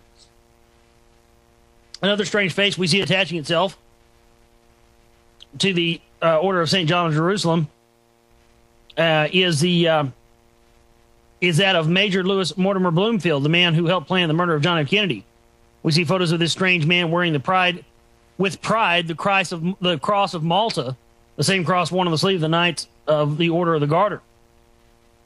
We have been so brainwashed that we believe that the British royal family is just a nice, harmless, colorful institution, and fail to realize just how corrupt and therefore highly dangerous this institution called the British monarchy. The Knights of the Order of Garter are the innermost circle with the most corrupt public servants who have utterly betrayed the trust of them in our nation and their people. The Knights of the Order of the Garter are the leaders of the Committee of 300. And, of course, they made, was it Prince William, I think, last year, they made him Order of the Garter. And, of course, they made Poppy Bush Order of the Garter in the 1990s as well. It says that when I did my research in the Order of St. John of Jerusalem some years ago, I went to Oxford to talk to one of the masters who was a specialist on ancient and modern British traditions. He told me that the Knights of the Garter are the inner sanctum, the elite of Her Majesty's most venerable order of St. John of Jerusalem. Let me say this is not the original order founded by the true Christian warrior Peter Gerhard, but it is typical of many fine institutions that are taken over and destroyed from the inside. From Oxford, I went to Victoria and the Albert Museum and gained access to the papers of Lord Palmerston, one of the founders of the Opium Dynasty in China. Palmerston, like so many of his kind, was not only a Freemason, but a dedicated servant of Gnosticism. Like the present royal family, Palmerston made a pretense of being a Christian, but was in fact a servant of the New World Order. It says that many of the venerable gentlemen were responsible for overseeing the Prohibition era in the United States from Canada, where several of its members supplied the whiskey ferry to the United States. Notable among this was Committee of 300 member Earl Haig, who gave his whiskey franchise to Old Joe Kennedy. Both Prohibition and the distilleries who met the demand for alcohol were creations of the British Crown, acting through the Committee of 300. It was an experiment which became the forerunner of today's drug trade, and the lessons learned from the Prohibition era being applied to the soon-to-be legalized drug trade. Canada is the route most used by the Far East heroin suppliers. The British monarchy sees to it that this information never becomes public. Using her powers, Queen Elizabeth rules over Canada through the Governor General, who is the Queen's personal representative and down the line to the Privy Council. Opposition to British rule is suppressed. Canada has some of its most restrictive laws in the world, including so-called hate crimes laws imposed on the country by its Jewish members in the House of Lords in England. At present, there are 4 major trials in various stages in Canada involving persons charged with hate crimes. Anyone who dares to try to show proof of the control of Canada is immediately arrested and charged with so-called hate crimes. And this is what's moving here. This is why they never want you to find out how much power the Vatican has. And this is why they've always put the Jews out in front so you can blame them. And eventually you look what the hate crimes bill is going through in this country. That's what they want to do. This is why you've seen people like Louis Farrakhan come out recently talking about the Rothschilds and how the Jews are all in control. This is a setup, folks, and they're using Farrakhan, and Farrakhan is a Knight of Malta as well. They're using Farrakhan. Oh, you didn't know that? Yeah, he's Jesuit. He's Jesuit trained. You didn't know Farrakhan was involved with these people as well? Oh, yeah. They're using him they're using him out there to help put in these hate crimes bills. So anybody that starts discussing the New World Order eventually will be rounded up and put into a prison for talking about the New World Order, because it's going to be a hate crime, because just like they did to David Icke in Canada a few years ago, the ADL tried to say that every time that David Icke talks about shape-shifting reptilian lizards, he's really talking about Jews, which is about the most ridiculous thing I've ever heard. No, when David Icke talks about reptilian shapeshifters, lizards, he really means reptilian shape-shifting lizards, okay? It's not a code for friggin' Jews. I mean, I'm sorry to have to inform you of that. It's not code. He really believes they're reptilian shape-shifting Jews. I mean, reptilian shapeshifters. He doesn't believe that they're Jews. God. Oh, man. Wow. This stuff is so ridiculous. Oh, man. Unbelievable. These people, man, they just don't stop. It's amazing. It says that testifying to the truth of this statement is the fact that the Committee of 300 set up the International Institute for Strategic Studies under the auspices of the Round Table. This institute is a vehicle for the MI6 Tavistock black propaganda and wet jobs, an intelligence cover name for denoting an operation where bloodshed is required. Nuclear and terrorists which go around the world and press for dissemination, as well as government and military establishments. Members of the ISS include representatives of 87 major wire services, press associations, as well as 138 senior editors and columnists drawn from international newspapers and magazines. Now you know where your favorite columnist gets all his information and opinions from. Remember Jack Anderson, Tom Wicker, Sam Donaldson, John Chancellor, Mary McGorry, Seymour Hersh, Flora Lewis, Anthony Lewis, and etc.? This information provided by the International Institute for Strategic Studies, especially scenarios like those prepared to blacken President Hussein and to justify the coming attack on Libya and condemn the PLO, are all especially tailor-made for the occasion. The My Lai massacre story published by Seymour Hersh came straight out of the IISS, the Institute for Strategic Studies. just in case we wrongly suppose that men like Hirsch do their own research work. Exactly. The idea of bringing in the International Strategic Studies Group arose at the 1957 Bilderberg meeting. When we recall, the Bilderberg Conference was created through Reading and others, through MI6 and the Royal Institute of International Affairs. So we're coming on a break again here in just a second.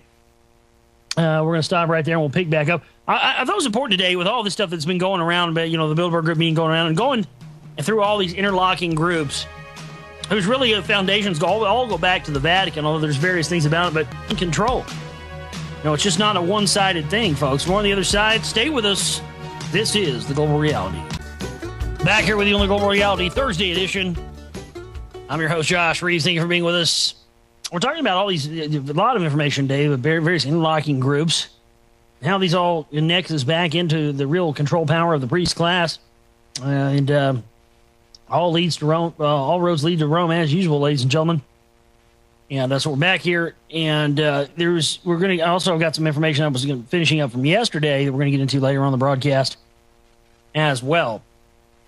But nonetheless, let's get back into this right now as we speak. It says that the idea came from Alistair Buchan, son of Lord Tweedesmere. Buchan was the chairman at the time and a board member of the Royal Institute of International Affairs and a member of the Round Table, reportedly very close to the British royal family. This was the same conference that welcomed Labour leader Dennis Healey to its ranks. Others in attendance were Francois Duchesne, whose mentor, Jean-Monnet Duchesne, ran the Trilateral Commission under the tutelage of H.V. Dix and Tavistock's Columbus Center. Among the governing council of this gigantic propaganda opinion-making apparatus is included the following. The Frank Kitson, a one-time controller of the IRA Provisionals, the man who started the Mau Mau insurgency in Kenya. Lazard Perez, represented by Robert Ellsworth. N.M. Rothschild, represented by John Loudon. Paul Nietzsche, representative of the Schroeder Bank. Nietzsche has played a very prominent, substantial role in matters of arms control agreements, which have always been under the direction of the Royal Institute of International Affairs. Stansfield Turner, former director of the CIA. Peter Collis-Very, representing Penguin Books, Royal Institute of International Affairs, represented by Andrew Schoensberg. Columnists and reporters represented by Flora Lewis, Drew Middleton, Anthony Lewis, Max Frankel, Daniel Ellsberg, and Daniel Ellsberg. I've heard of that guy. I've never heard that name, Daniel Ellsberg, before. Well, he's represented in the Trilateral Commission, representing some of these Committee of 300 types. Henry Kissinger, Robert Bowie, a former director of CIA's National Intelligence Estimates. But the name of the song is, that's by a band called The Waybacks. The Waybacks, yes. Flowing from the 1957 Bilderberg meeting, Kissinger was instructed to open a roundtable office in Manhattan, the nucleus of which consisted of Haig, Ellsberg, Hamperin, Schlesinger, McNamara, and the McBundy brothers. Kissinger was directed to fill all executive positions in the Nixon administration with roundtablers loyal to the Royal Institute of International Affairs and therefore to the Queen of England. It was no accident that Kissinger chose President Nixon's old hangout, the Hotel Pierre, as his center of operations. The significance of the roundtable Kissinger operation was thus, on orders from the Royal Institute of International Affairs Chairman Andrew Schoensberg, a block was placed on all agencies involved in intelligence, preventing them from giving information to President Nixon. This meant Kissinger and his staff were getting all intelligence, foreign and domestic law enforcement information, including FBI Division 5, before any of it was released to the president. This made certain that all MI6-controlled terrorist operations in the U.S. would have no chance of being leaked.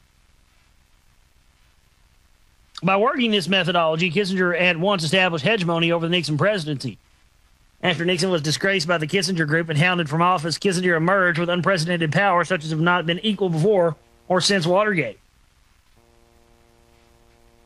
Some of these seldom enumerated powers include the following.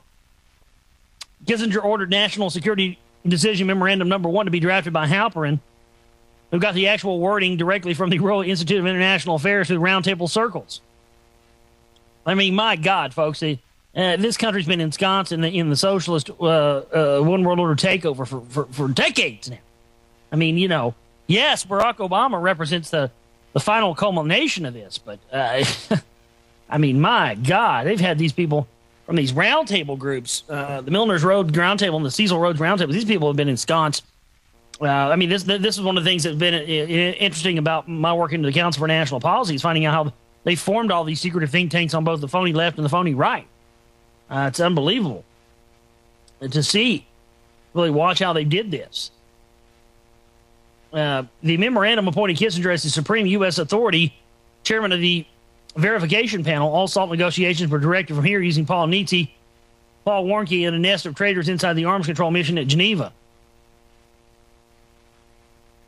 In addition, Kissinger was appointed to the Vietnam Special Studies Group, which oversaw and made evaluations of all reports, civilian and military, including intelligence reports coming out of Vietnam. Kissinger also demanded and got oversight of the 40 Committee, a super-secret agency that has the task of deciding when and where to initiate covert actions and then monitors the progress of operations it sets in motion. Meantime, Kissinger ordered a blizzard of wiretaps by the FBI, even on his closest assistants, so as to give the impression that he was on top of everything. Most of his circle were told that wiretaps were on them were enforced. This nearly backfired when an MI6 operative by the name of Harry Brandon was ordered wiretapped, but was not informed by Kissinger. Brandon was doubling as a reporter for the London Times, and Kissinger very nearly got thrown out because nobody does this to the London Times. The full story of Ellsberg's break-in and the subsequent Watergating of Nixon is too long to be included here. Suffice to say, Kissinger had control of Ellsberg from the day that Ellsberg was recruited while at Cambridge. Ellsberg had always been a hardliner in favor of the Vietnam War, but was gradually converted to a radical leftist activist. His conversion was only a shade less miraculous than St. Paul's Damascus Road experience. The entire spectrum of the new left in the United States was the work of British intelligence MI6 acting through roundtable assets that included the Institute for Policy Studies. Just as it did with all countries with a Republican base whose policies had to be changed, LPS played a leading role, even as it does today in South Africa and South Korea. Much of IPS's activities are explained in IPS Revisited, published in 1990.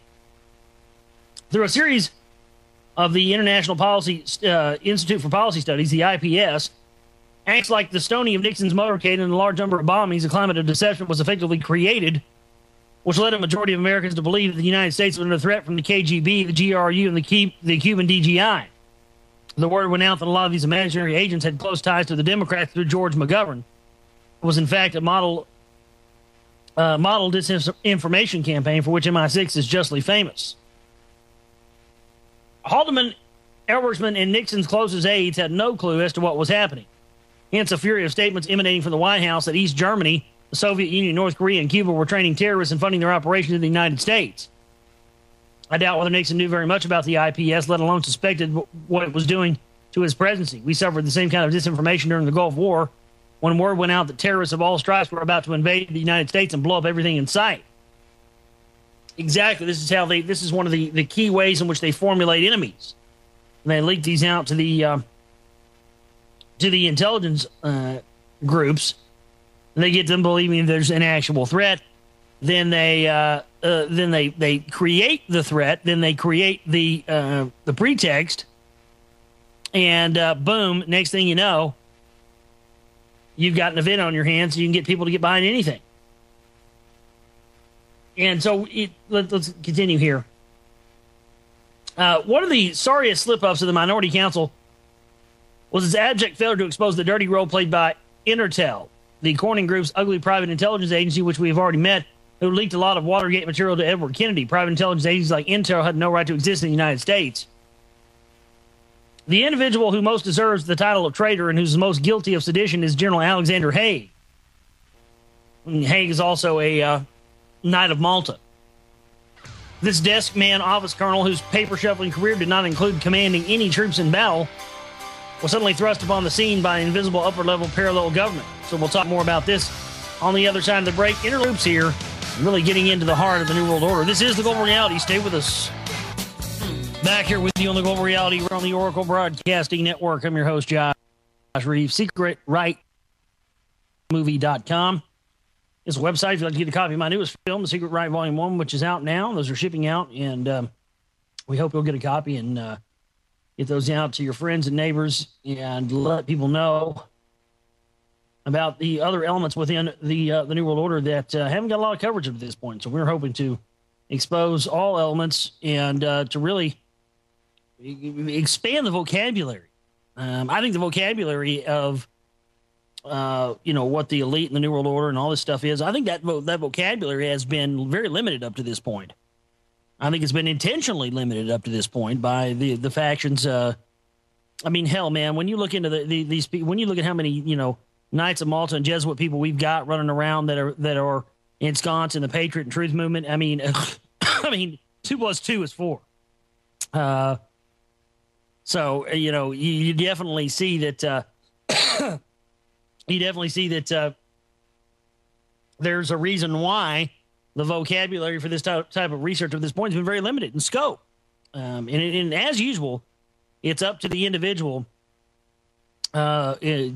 person to expand the vocabulary in their own knowledge base. I'm just trying to do what I can to try to facilitate everybody's own individual quest to expand their own vocabulary for what this stuff does. I certainly don't pretend that I can teach you everything there is to know. I don't know. I'm just trying to learn my own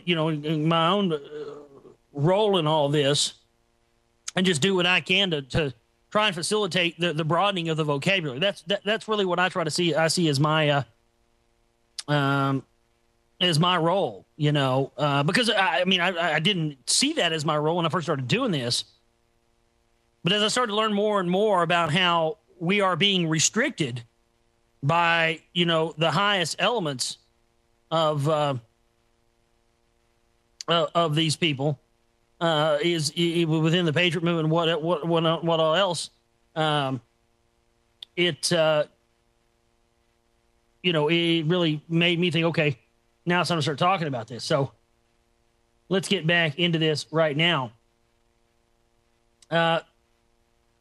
The individual who deserves the title of traitor who's most guilty of sedition is General Alexander Haig. Haig was a product of the Round Table. He was noticed by Round Tabler Joseph Califano, one of Her Majesty's most trusted Round Tablers in the United States. Joseph Califano's legal counsel of the Democratic National Convention. Even more damaging, Califano's memorandum contained full details of transcripts of wire conversations between Nixon and the re-election committee. All this before the break-in occurred. Califano should have been indicted on a score of federal charges. Instead, he got away cleanly with his criminal activity. Sanctimonious Samuel Ervin refused to allow Fred Thompson, minority counsel, to introduce his highly damaging evidence of the Watergate hearings on the spurious grounds it was too speculative. On Round Table orders, Kissinger had Haig promoted from colonel to 4-star general in the most meteoric rise ever recorded in the annals of United States military history, in the course of which Haig was in the course of which where did I leave off? In the course of which Haig was leapfrogged over 280 senators and generals from the NATO countries in the United States.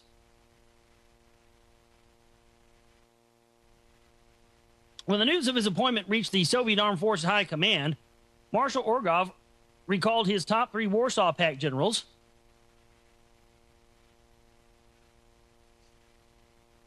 And from Poland and East Germany, and there was much merrymaking, clinking of glasses, and quaffing of champagne until we went well into the night. Although Haig's tenure as commander of NATO forces, the professional elite cadre of Soviet armed forces, men who have ever been anything else but professional soldiers, held Haig in the utmost contempt and openly referred to him as the office manager of NATO. They knew that Haig owed his appointment to the RIAA, the Royal Institute of International Affairs, and not to the United States military.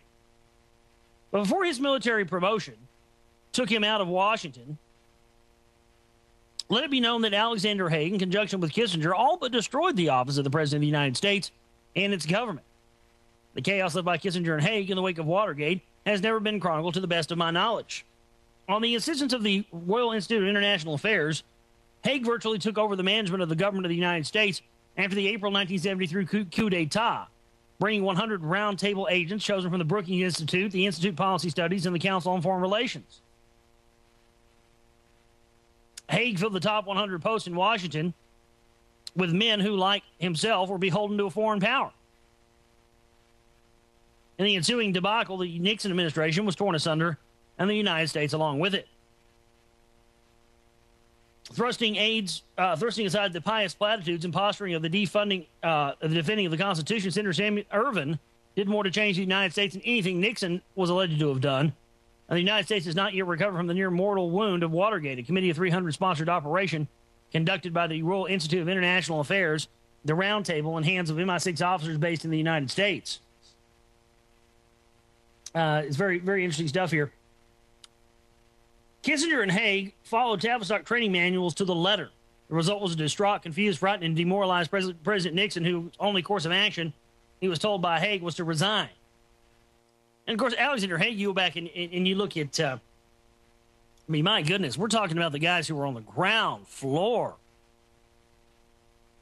The ground floor of ensconcing the socialist one-world government into the highest levels of our United States government, the presidency, and on and on and on.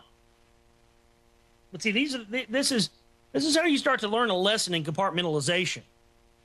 You understand? This is why they have the roundtable groups. This is why they have these groups that meet in secret, and then they lower and lower and lower. They put the higher. They meet in secret. Then they ensconce representatives of those groups in the highest levels of government. And a lot of people wouldn't really recognize the similarities between, because it seems so radically different. But a lot of people wouldn't recognize the similarities between, say, the Nixon administration and the Obama administration. But we're really, when you look into the similarities of the people that came from the insiders that came from the secretive groups in the Nixon administration, the insiders in the secretive groups in the Obama administration, very similar. They both come from the socialist roundtables. Fourth hour around the corner. Stay with us. Back here with you. Fourth hour of this Thursday edition of The Global Reality. I'm your host, Josh Reeves. Thank you so much for being with us. SecretRightMovie.com is the website if you'd like to order your copy of my newest film, The Secret Right Volume 1. We're caught up on shipping all the way up to May 1st. So those DVDs have been shipped. So be checking your mailbox. If you ordered a copy of the DVD, be checking your mailbox. You'll be getting those this week. So wait there to get those. And if you have gotten DVDs and you haven't watched the film, I'd like to hear what you thought about it. If you want to give us a call anytime here on the show at 512-904-8014. Toll free internationally as well at 1-866-841-1065. Let us know what you think about the film. And we are going to be getting into a lot more information, a lot more news here in the fourth and final hour of today's broadcast. I want to thank all of our AM and FM affiliates out there. Everybody blasting out across the airwaves on the World Wide Web and beyond. Thank you to KTAE 1330 AM down there in Central Texas, the Lone Star Legend. Thank you to everybody listening to us on there. So, and as well as all the other AM and FM, micro FM broadcasters out across the fruited plain. Yesterday in the fourth hour, we began talking about, and what we've done, if you're just now joining us here back on some of these other stations that carry the first and fourth hour, we were talking today about interlocking groups of the New World Order power structure. We got into some of the more things like Committee of 300, the Royal Institute of International Affairs, some of the various groups. But yesterday, we started talking about some of the more ends that pertain to the Council for National Policy. We started talking about the John Birch Society and the Knights of Malta, the Western Goals Foundation. Now, I want to continue today where we left off from yesterday in this discussion, from what we were reading from some information from Barbara Aho. And this is we're going to pick up where we left off. Where we left off was the World Anti-Communist League. Now, a lot of this information that we talked about yesterday in the fourth hour, and a lot of stuff we're talking about right now is in my film. A lot of the information is in my film, The Secret Right Volume 1. And we've got a lot of the news clips pertaining to people like John K. Singleb, the World Anti-Communist League, their involvement in the South American death squads, the Contras. So if you're interested in some of this information that you hear me talk about in this hour, you can see a lot of that in the new film, The Secret Right Volume 1, at secretrightmovie.com. That's where you can get the DVD of that. So let me catch a breath and continue here. The World Anti-Communist League. In the late 70s, John K. Single became head of the World Anti-Communist League, in which capacity he engaged the services of J. Peter Grace, the Knights of Malta, and Americares to supply arms to the Contra rebels in Nicaragua. At the same time, Americares seems to share a certain interest with the World Anti-Communist League, now directed by ex-Major General John K. Single, who in 1978 was required to resign for defying the president. And that's right, we have that clip in the film where he basically said Carter was a wimp for not giving him the neutron bomb to drop on the Koreans. And it was a big stage incident where they forced him into retirement, and conveniently, like 2 years later, he's down in South America running the Contras and running all the funding through the Council on Inter-American Security with people like Pat Buchanan and Larry Pratt. And so let's continue here. When the White House failed to win congressional support for funding the Contras in Nicaragua, Ronald Reagan enlisted the support of the World Anti-Communist League and others. American journalists have legitimately wondered how much of this money and material is in fact being provided by J. Peter Grace's Americares organization and distributed through the Knights of Malta. The World Anti-Communist League was founded in 1966 as the public relations arm for the governments of Taiwan and South Korea to continue Hitler's policy of forming a unified front against communism. According to Inside the League, it has become something far more important, instrument for the practice of unconventional warfare, assassinations, death squads, sabotage throughout the world. Not only did the World Anti-Communist League adopt the techniques used by Nazis, but the Eastern European Nazi network as well.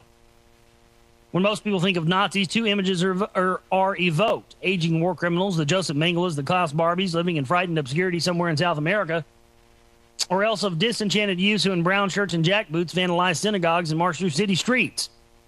But there is a third type of Nazi who is far more powerful, public, and dangerous than any of the other two.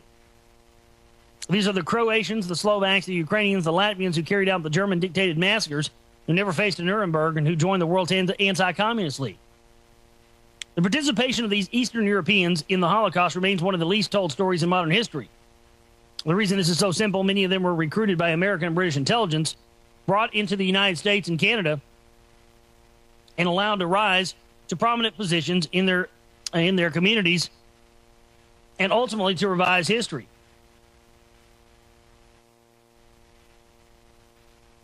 And that's why I can't look down the chat. I see stuff like that, it cracks me up. But through their front groups and their involvement in American politics, the Nazi collaborators have blended in to become respectable. If one wants to find Nazi collaborators, it's only necessary to examine the European chapters of the World Anti-Communist League. With the creations of the World Anti-Communist League, there came into existence a worldwide network of fascism. The first American chapter of the WACL was the American Council for World Freedom. Founded in 1970 by Lee Edwards, former director of Young Americans for Freedom, the youth organization of the John Birch Society. See, folks, the John Birch Society, the World Anti-Communist League, and their ties to the Hitler Youth and the Nazis and stuff, this is what I've been trying to tell you. And these are the people that are supposed to be the purveyors of the Patriot movement. Pew, give me a break. You know, call up and ask some of these ass clowns of Patriot Radio while they're having John McManus, the head of the John Birch Society, on their show. You know, I've long suspected that a lot of these Patriot Radio guys are indeed white supremacists working on behalf of the Vatican. I mean, seriously. They like to say the N-word. They like to call people white trash. That's the kind of elitist stuff. And I've heard a certain well-known Patriot Radio host call people white trash before. And that's a statement that comes out of people that are really white supremacists. And I think that some of these people in Patriot Radio are indeed that. I believe they are. Certainly the Knights of Malta are the purveyors of groups like the KKK and others. These were all come out of out of that end. Edwards attracted many members of the new right, such as Reed Irvine and Richard Vidry, also Unification President Neil Salen. And when the American Council for World Freedom resigned from the World Anti-Communist League in 1975, due to mistrust from the Latin American League. Convicted Nazi collaborator racist Roger Pearson served as the league president for years. Roger Pearson was the head of the World Anti-Communist League, and who, of course, again, the Young Americans for Freedom was the youth organization of the John Birch Society that was tied in with the American Council for World Freedom and the World Anti-Communist League. And Roger Pearson openly admitted to collaborating with people like Heinrich Himmler and Joseph Mengele. And, of course, who brought over Roger Pearson, this Nazi collaborator? Who brought him over to America? Two key people involved in the Patriot community. Number one, Willis Carto. Willis Carto, head of the Liberty Lobby, printer of The Spotlight and printer of the American Free Press with Jim Tucker. And Howard Phillips, supporter of Ron Paul, supporter of none other than Chuck Baldwin. So there you go. This is the guy that was the head of the World Anti-Communist League, folks. Goodness gracious. Roger Pearson traveled in New Right circles for many years, formerly as an editorial associate for such mainstream organizations as the Heritage Foundation and the American Security Council. And he also warned of the dangers of whites breeding with inferior stock. Well, Pearson also, we have the news clip from ABC News where they have the quote from Roger Pearson where he says they're seeking to prove that blacks are genetically inferior to whites. And bragged to an associate about his alleged role in Nazi doctor Joseph Mengele. So let me get this straight. Roger Pearson, head of the Eugenics Pioneer Fund out of Britain, who was brought over here by Howard Phillips and Willis Carto, who prints out, American Free Press, that are supposed to be our loving purveyors of exposing the Bilderberg Group.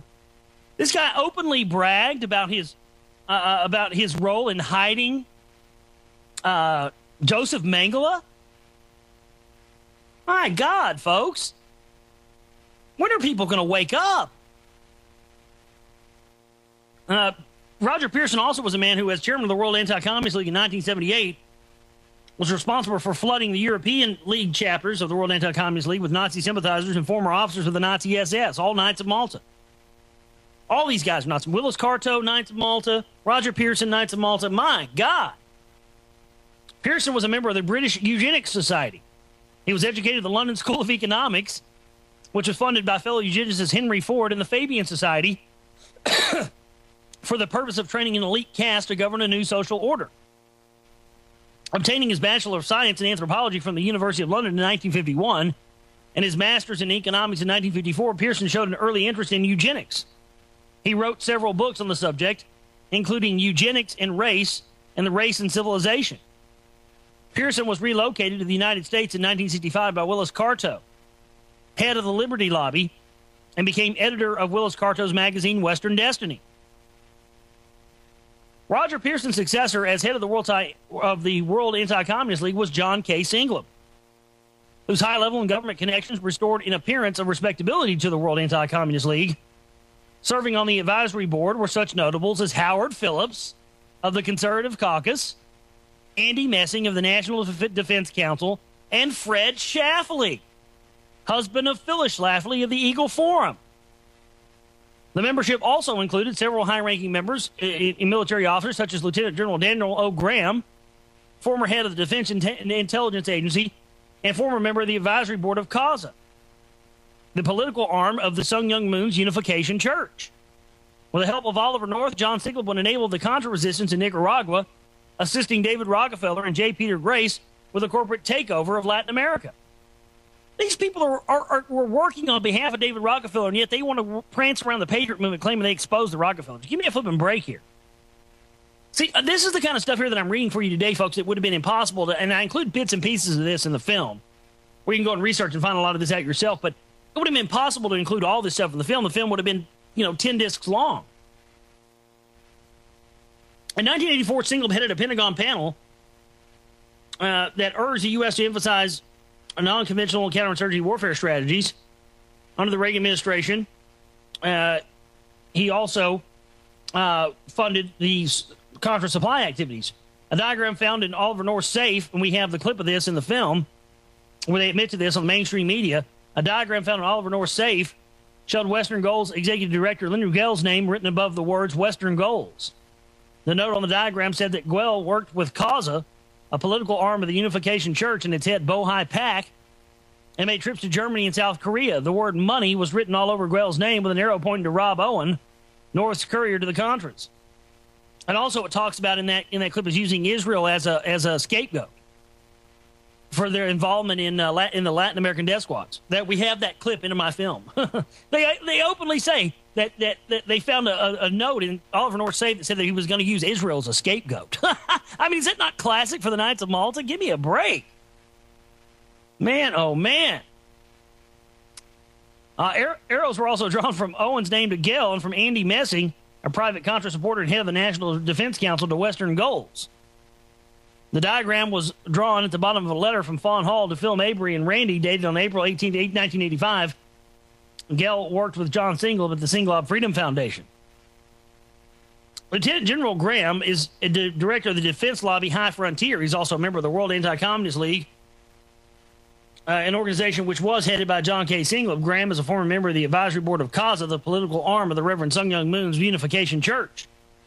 Daniel Graham has written pamphlets for Western Goals. Graham is a former head of the Defense Intelligence Agency. John Singlob, Daniel Graham, and Mildred Jefferson are members of the National Policy Board for the American Freedom Coalition, a political organization with extensive ties to the Unification Church. Larry McDonald from the John Birch Society, John Reeves, and Sherman Enkifer were members of the John Birch Society. Sherman Enkifer served as advisory to Chile's regime under Augusto Pinochet, who's also Knights of Malta. All these guys, I mean, from the lowest levels to the highest levels, were all Knights of Malta. Unbelievable stuff. Funding for the U.S. branch of the World Anti-Communist League has come from beer baron Joseph Coors and Texas oil billionaires Nelson Bunker Hunt and William Herbert Hunt. In 1966, H.L. Hunt was approached for funding the Vatican anti-communist operations in Latin America, a project in conjunction with the Unification Church, which he later discussed in an interview. And what else did he fund? He funded the Wanted for Treason posters. H.L. Hunt funded those. Those were placed all over Dallas, Texas, November 21st, 1963, the day before the Kennedy assassination. We'll talk more about this on the other side. This is The Global Reality. Stay with us.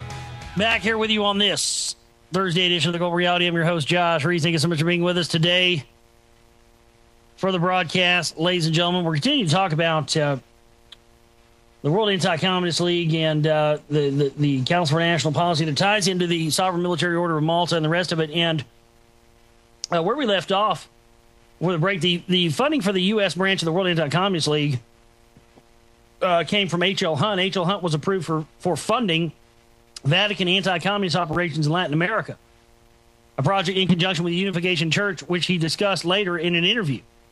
And we've got quotes from H.L. Hunt. But see, he also funded these Wanted for Treason posters that were put in Dallas, Texas, November 22nd, 1963. H.L. Hunt funded those. I'll put those in the chat room earlier. I put it in there again. And I want to read you this right now off of the Wanted for Treason posters that these Knights of Malta H.L. Hunt paid for, that nobody ever talks about in the realm of JFK research, because they don't want you to know that JFK was a Knights of Malta job in conjunction with the mob and the Vatican and the Knights of Malta.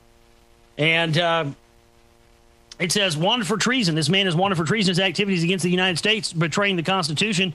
He's turning the sovereignty of the U.S. over to the communist control of the United Nations. I mean, if you read this, it sounds like something straight out of the Patriot playbook.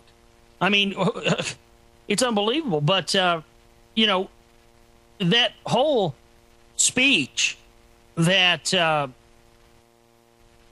Kennedy gave about, secret societies, people always, in conspiratorial research, always point to that and say, oh, he's talking about the Freemasons there. Yeah, he's talking about the Illuminati there. No, sir. He's talking about the Knights of Malta is who he's talking about, and they whacked his ass. Okay? So this is where getting through this disinformation and the lies and the obfuscations comes into play.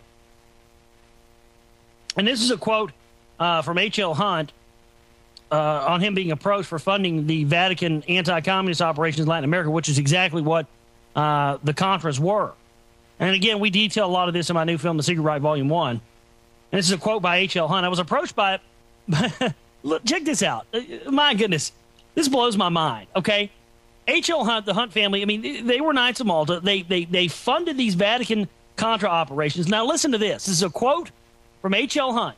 I was approached by Paleo Cardinal Morella, who said he spoke for the Pope, and asked if I would supply members of my 20,000-member Youth Freedom Speakers movement, which was a part of the John Birch Society, ladies and gentlemen, who spoke Spanish, to be sent to Latin America to engage in activities.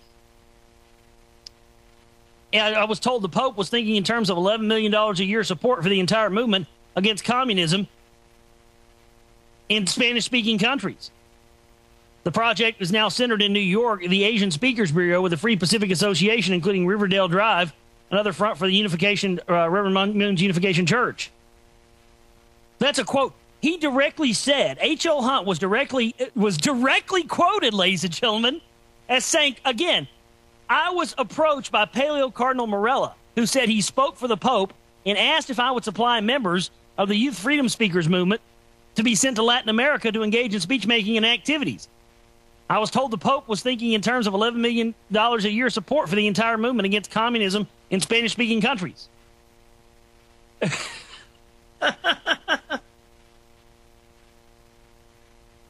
I mean, what a quote that is.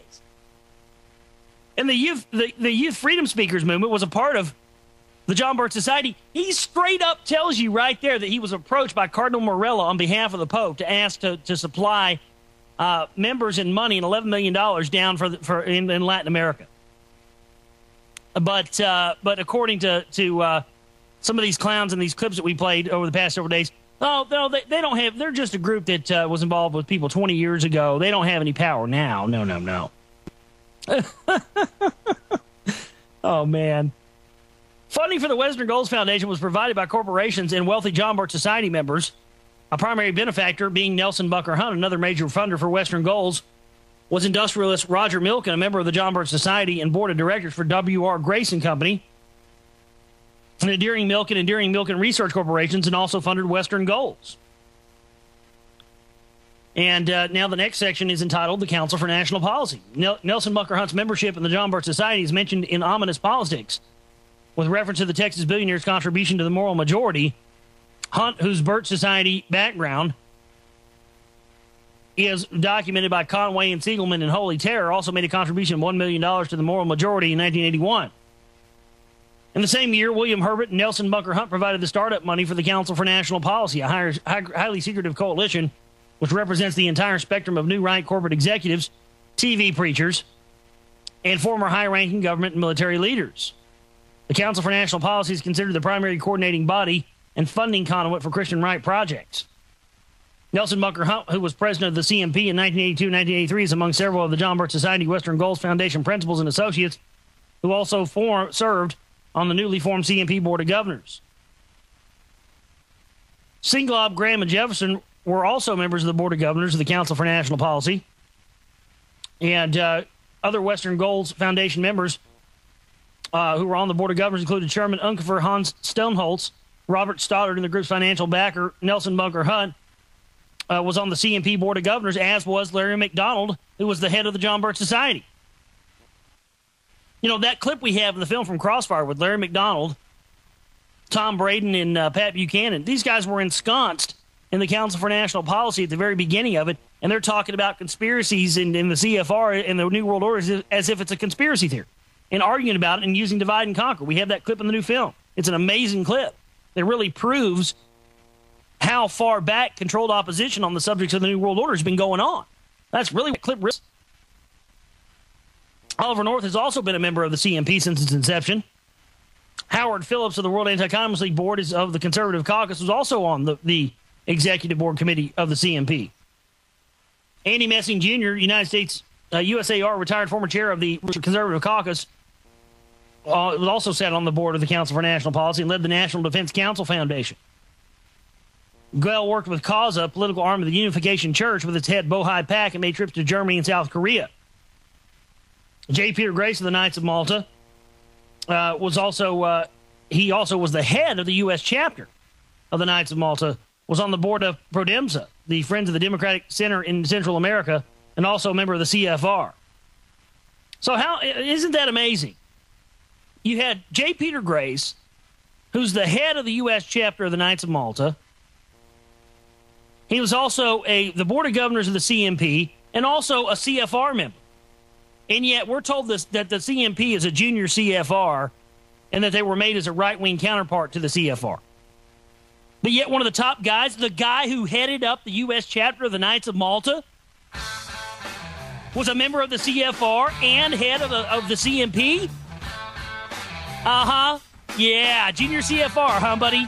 Yeah, we know who you're covering up for now, Jones. We know. More on the other side. Stay with us.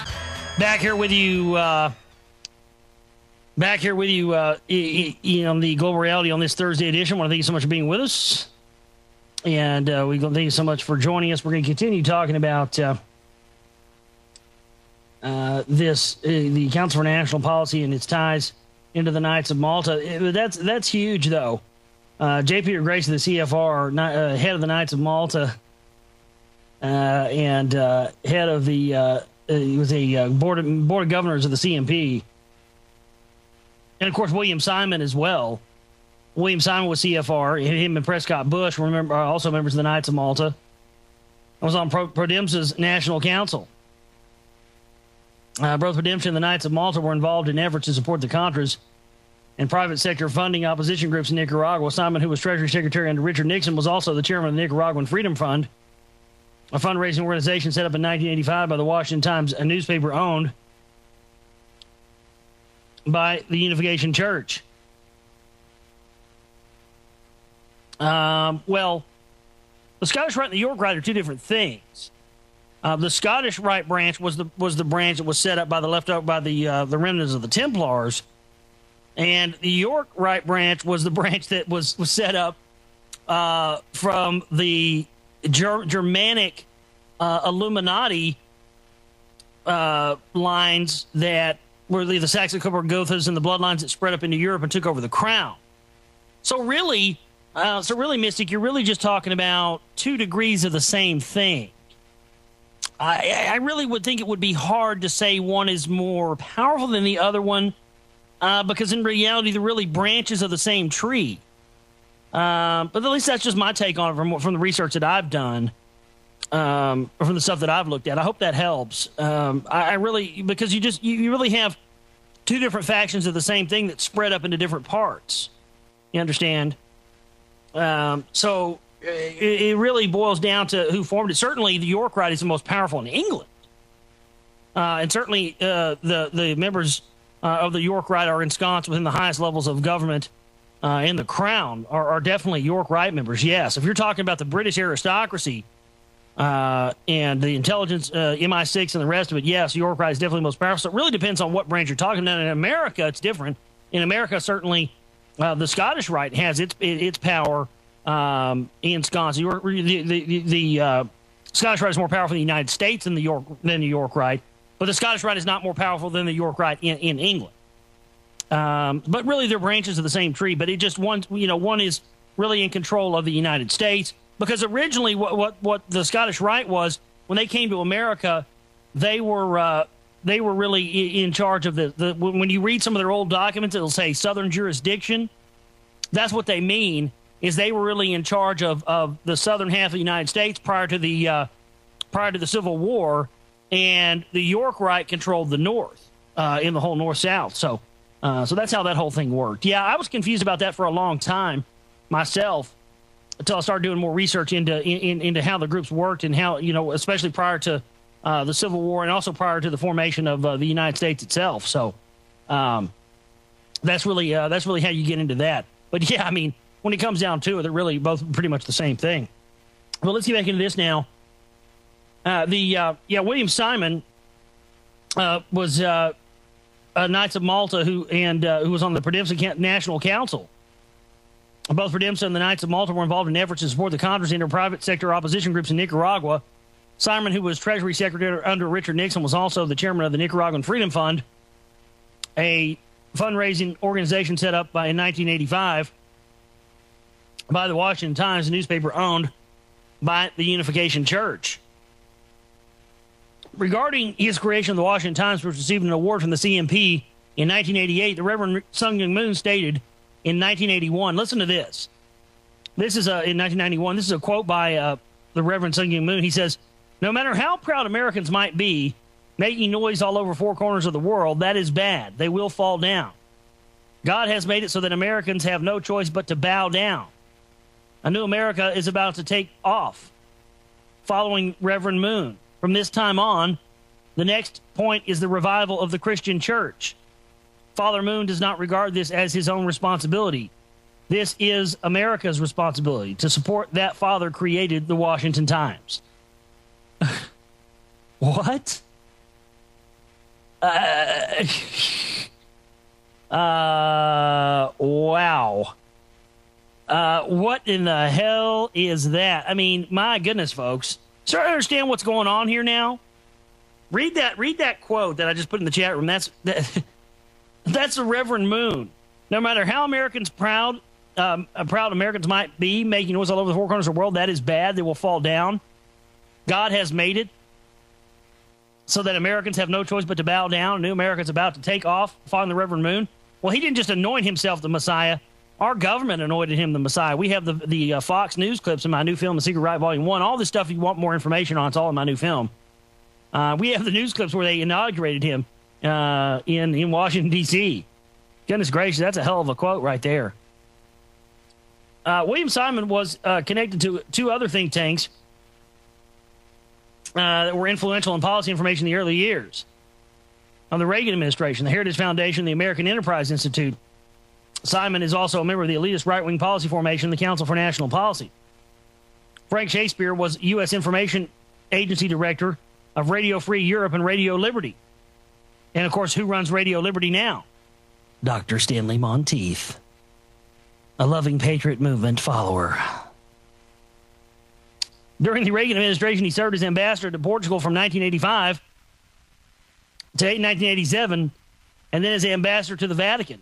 Chairman of the Heritage Foundation, he served in executive positions in communication industry for more than 30 years and was a former president of CBS Television. Now, these are all guys that we're talking about here that are members of the Council for National Policy, but they're just a junior CFR and they don't have any power. Don't focus on one group, everybody. You know, as some of those people will tell you. Dr. Edward Teller, father of the hydrogen bomb. Council for National Policy member. Hungarian-born American physicist who became the architect of the hydrogen bomb. During World War II, he's a member of the Manhattan Project. He was also CFR and on the board of governors of the Council for National Policy. Teller was a member of the Citizens Legal Defense Fund for the FBI and ad hoc advisor to the Western Goals Foundation, and a member of the Council on Foreign Relations and member of the board of governors of the CNP. He also worked on the Manhattan Project. He also worked on the Star Wars Strategic Defense Initiative under Reagan, and he also went to Arco Oil and met with Bernard Eastland on behalf of the Defense Department to figure out military applications for the HARP facility. Goodness gracious. Now, but again, the CNP guys, they don't run anything. Nah. They don't have anybody powerful in there. No. Look away, look away. Look at the CFR in the Bilderberg group. Don't look over here. Don't look at this CNP. No. Another major benefactor for the Council for National Policy is 33rd degree Mason Richard DeVos, president of the Amway Corporation, who also funded the Aspen Global Challenge Institute. DeVos served as judge for the Templeton Prize for Progress in Religion on the board of directors of 33rd degree Mason Robert Schuller Ministries and trustee of 33rd degree Mason Gerald Ford's Foundation. Rick DeVos is also a member of the Newcomen Society and the Round Table. Nelson Bunker Hunt, financier and executive officer of the Religious Roundtable, Campus Crusade, and the John Burke Society's main funder. And Jesse Helms and Tom Ellis are director of the Pioneer Fund. So that's how these guys all tie into eugenics. More on the other side. Final segment around the corner, folks. This is the Global Reality. Stay with us. Back here with you. Final segment of this Thursday edition of the Global Reality. I'm your host, Josh Reeves. Thank you so much for being with us. And we are back here. Final segment. Final segment. We've been talking about the Council for National Policy, the World Anti-Communist League, the John Burke Society, all these ties and how every single one of these are Knights of Malta guys, how they've been ensconced within the think tanks and the socialist roundtables that came out of the London School of Economics on the rest of the stuff. Now, I'd like to play this audio clip from you from a couple of days ago. This is from the Alex Jones show, and this is his response to people that have been calling him and asking him about this group, the Council for National Policy. Now, a lot of what we've talked about, and again, a lot of this stuff is available in my new film, The Secret Right, Volume 1. You can go to secretrightmovie.com today, and you can order a copy of that film and get them out to people and learn more about this group. And a lot of the information we talked about is in there. But I want to play this clip so you can hear his take on it. Here it is. All right, George, Steve, Josh, and others, I'm going to get to you in a moment. I have looked more into this Council for National Policy because I keep getting emails and calls about it, and people saying, I've heard you're a part of it, or I've heard Ron Paul's part of it, or I've heard this guy's part of it, that guy's part of it. So I knew I'd heard of it before in association with Blackwater from some professors and people we'd had on. And so I went and looked it up. It's kind of like a junior CFR. You know, they have lots of these things that have, Robert's rules or wherever where you don't talk about what goes on in the meeting. And I went and looked at it. It's something from the 80s where, they went out and co-opted the preachers and went out and co-opted talk show hosts and went out and co-opted, Oliver North was involved and all of these people. And then when I look at the list of people that were involved in this, I know most of them have even come out and, this was the 80s. It's easy in 2009 to go, look at this group. They were being funded by the Hunt brothers and they wanted to bring back, right-wing Bill of Rights Constitution. And Hillary's given speeches about it, I discovered. That was what her whole vast right-wing conspiracy was about. And of course there's a vast right-wing conspiracy. That's the phony right-wing co-opting conservatives in this country and also trying to get power in the political process. That's how all these groups work. But we always explain, we don't get too upset and obsessed about even the Council on Foreign Relations running everything. We explain that's a pyramidal structure where most of them don't even know what the bigger picture is, and they've been co-opted into this good old boy club. Trilateral Commission's a lot smaller. It's pretty much all insiders. Bilderberg, total insiders.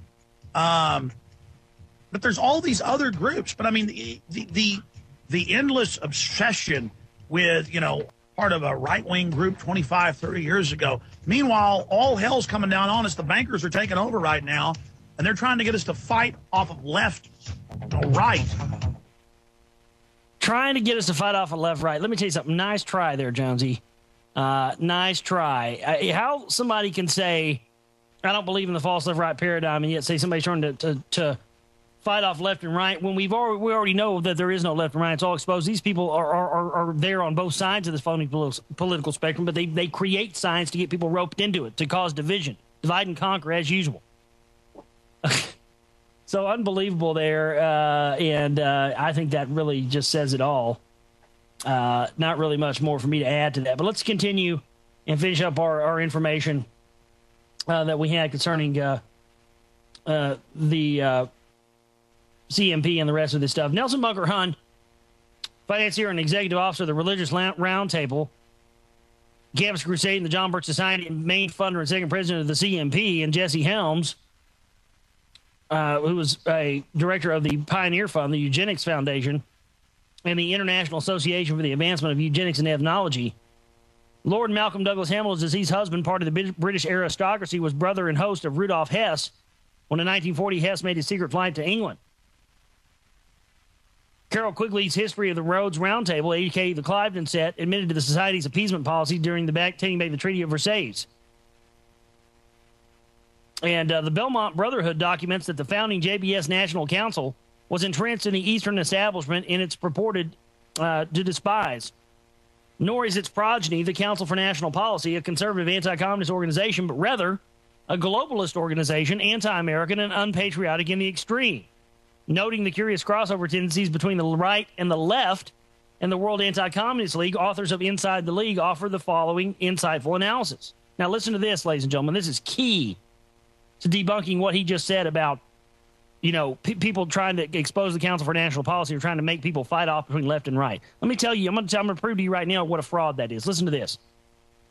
The first enemy for both political extremes is the center. Both ultra-leftists and ultra-rightists have the same primary objective: to polarize the country, to implement the breakdown of the governing system, and ultimately to create a situation of chaos where armed conflict will be between the right and the left, the center having been discredited by its failure to prevent it. Little wonder that terrorists after terrorists and terrorism expert after terrorism expert have agreed that the purpose of both red and black terror is to destroy the open democratic forms of liberal government and replace them with something elitist and totalitarian. Rightist terror seeks the brutal intervention of repressive forces. Leftist terror seeks the same, believing that only complete repression will bring a self-satisfied, quite bourgeois to a flashpoint, a revolutionary critical mass. Now that's key. That is key. The first enemy for both political extremes is the center. Both ultra-leftists and ultra-rightists have the same primary objective: to polarize the country, to implement the breakdown of the governing system. That's exactly right. That's from the book Inside the League that details the World Anti-Communist League. If this is the objective of the World Anti-Communist League, then it goes a long way toward explaining the strange alliances that it's formed. It is this very pursuit of international polarization and its ability to embrace openly leftist elements in an anti-communist cause that have led many to speculate about the League's true nature. Some have even suggested a secret sponsorship of the League by the Soviet Union or other communist governments, employing it as the ultimate agent provocateur. The idea may not be as absurd as it first sounds. The open antipathy, and in some cases hatred for the United States and Western democracy that has been found in the League are outlooks that could be manipulated by the Soviets if they haven't been already. And the facts concerning the Royal Institute of International Affairs and the Council on Foreign Relations be accepted, it will be seen that the proper study of political mankind is the study of power elites. Without nothing that happens can be understood. These elites, preferring to work in private, are rarely found posed for photographs. And their influence upon events has been therefore deduced to what is known as the agencies they employ. There are dozens of such agencies, and financial support received from one or all three of the big American foundations, Rockefeller, Carnegie, and Ford, and provides an infallible means of recognizing them. The real conspiracy is neither exclusive communist nor fascist, but elitist, inexorably moving society through a progressive deconstruction and redefinition to a third-way society in which a partnership of government and business will subjugate and control an enslaved workforce to serve its own purposes. That's the key. That's the key. That is the key, folks.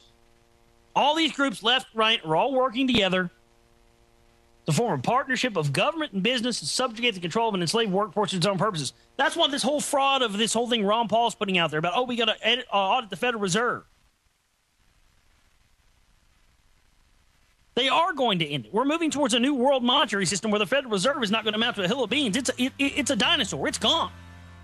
We're moving into a cashless society where your credits for your government job are going to be put on your credit card, on your government enslavement card. And if you don't work for a job, you don't get credits. That's the bottom line, folks. That's our show. SecretRightMovie.com and MySpace.com/Reality Show if you want to support us. My name is Josh Reeves. I love each and every one of you. See you back here tomorrow, 11 to 3 Central Standard Time. You guys have a great rest of the night. Stay tuned for Alex Ansari. Take care.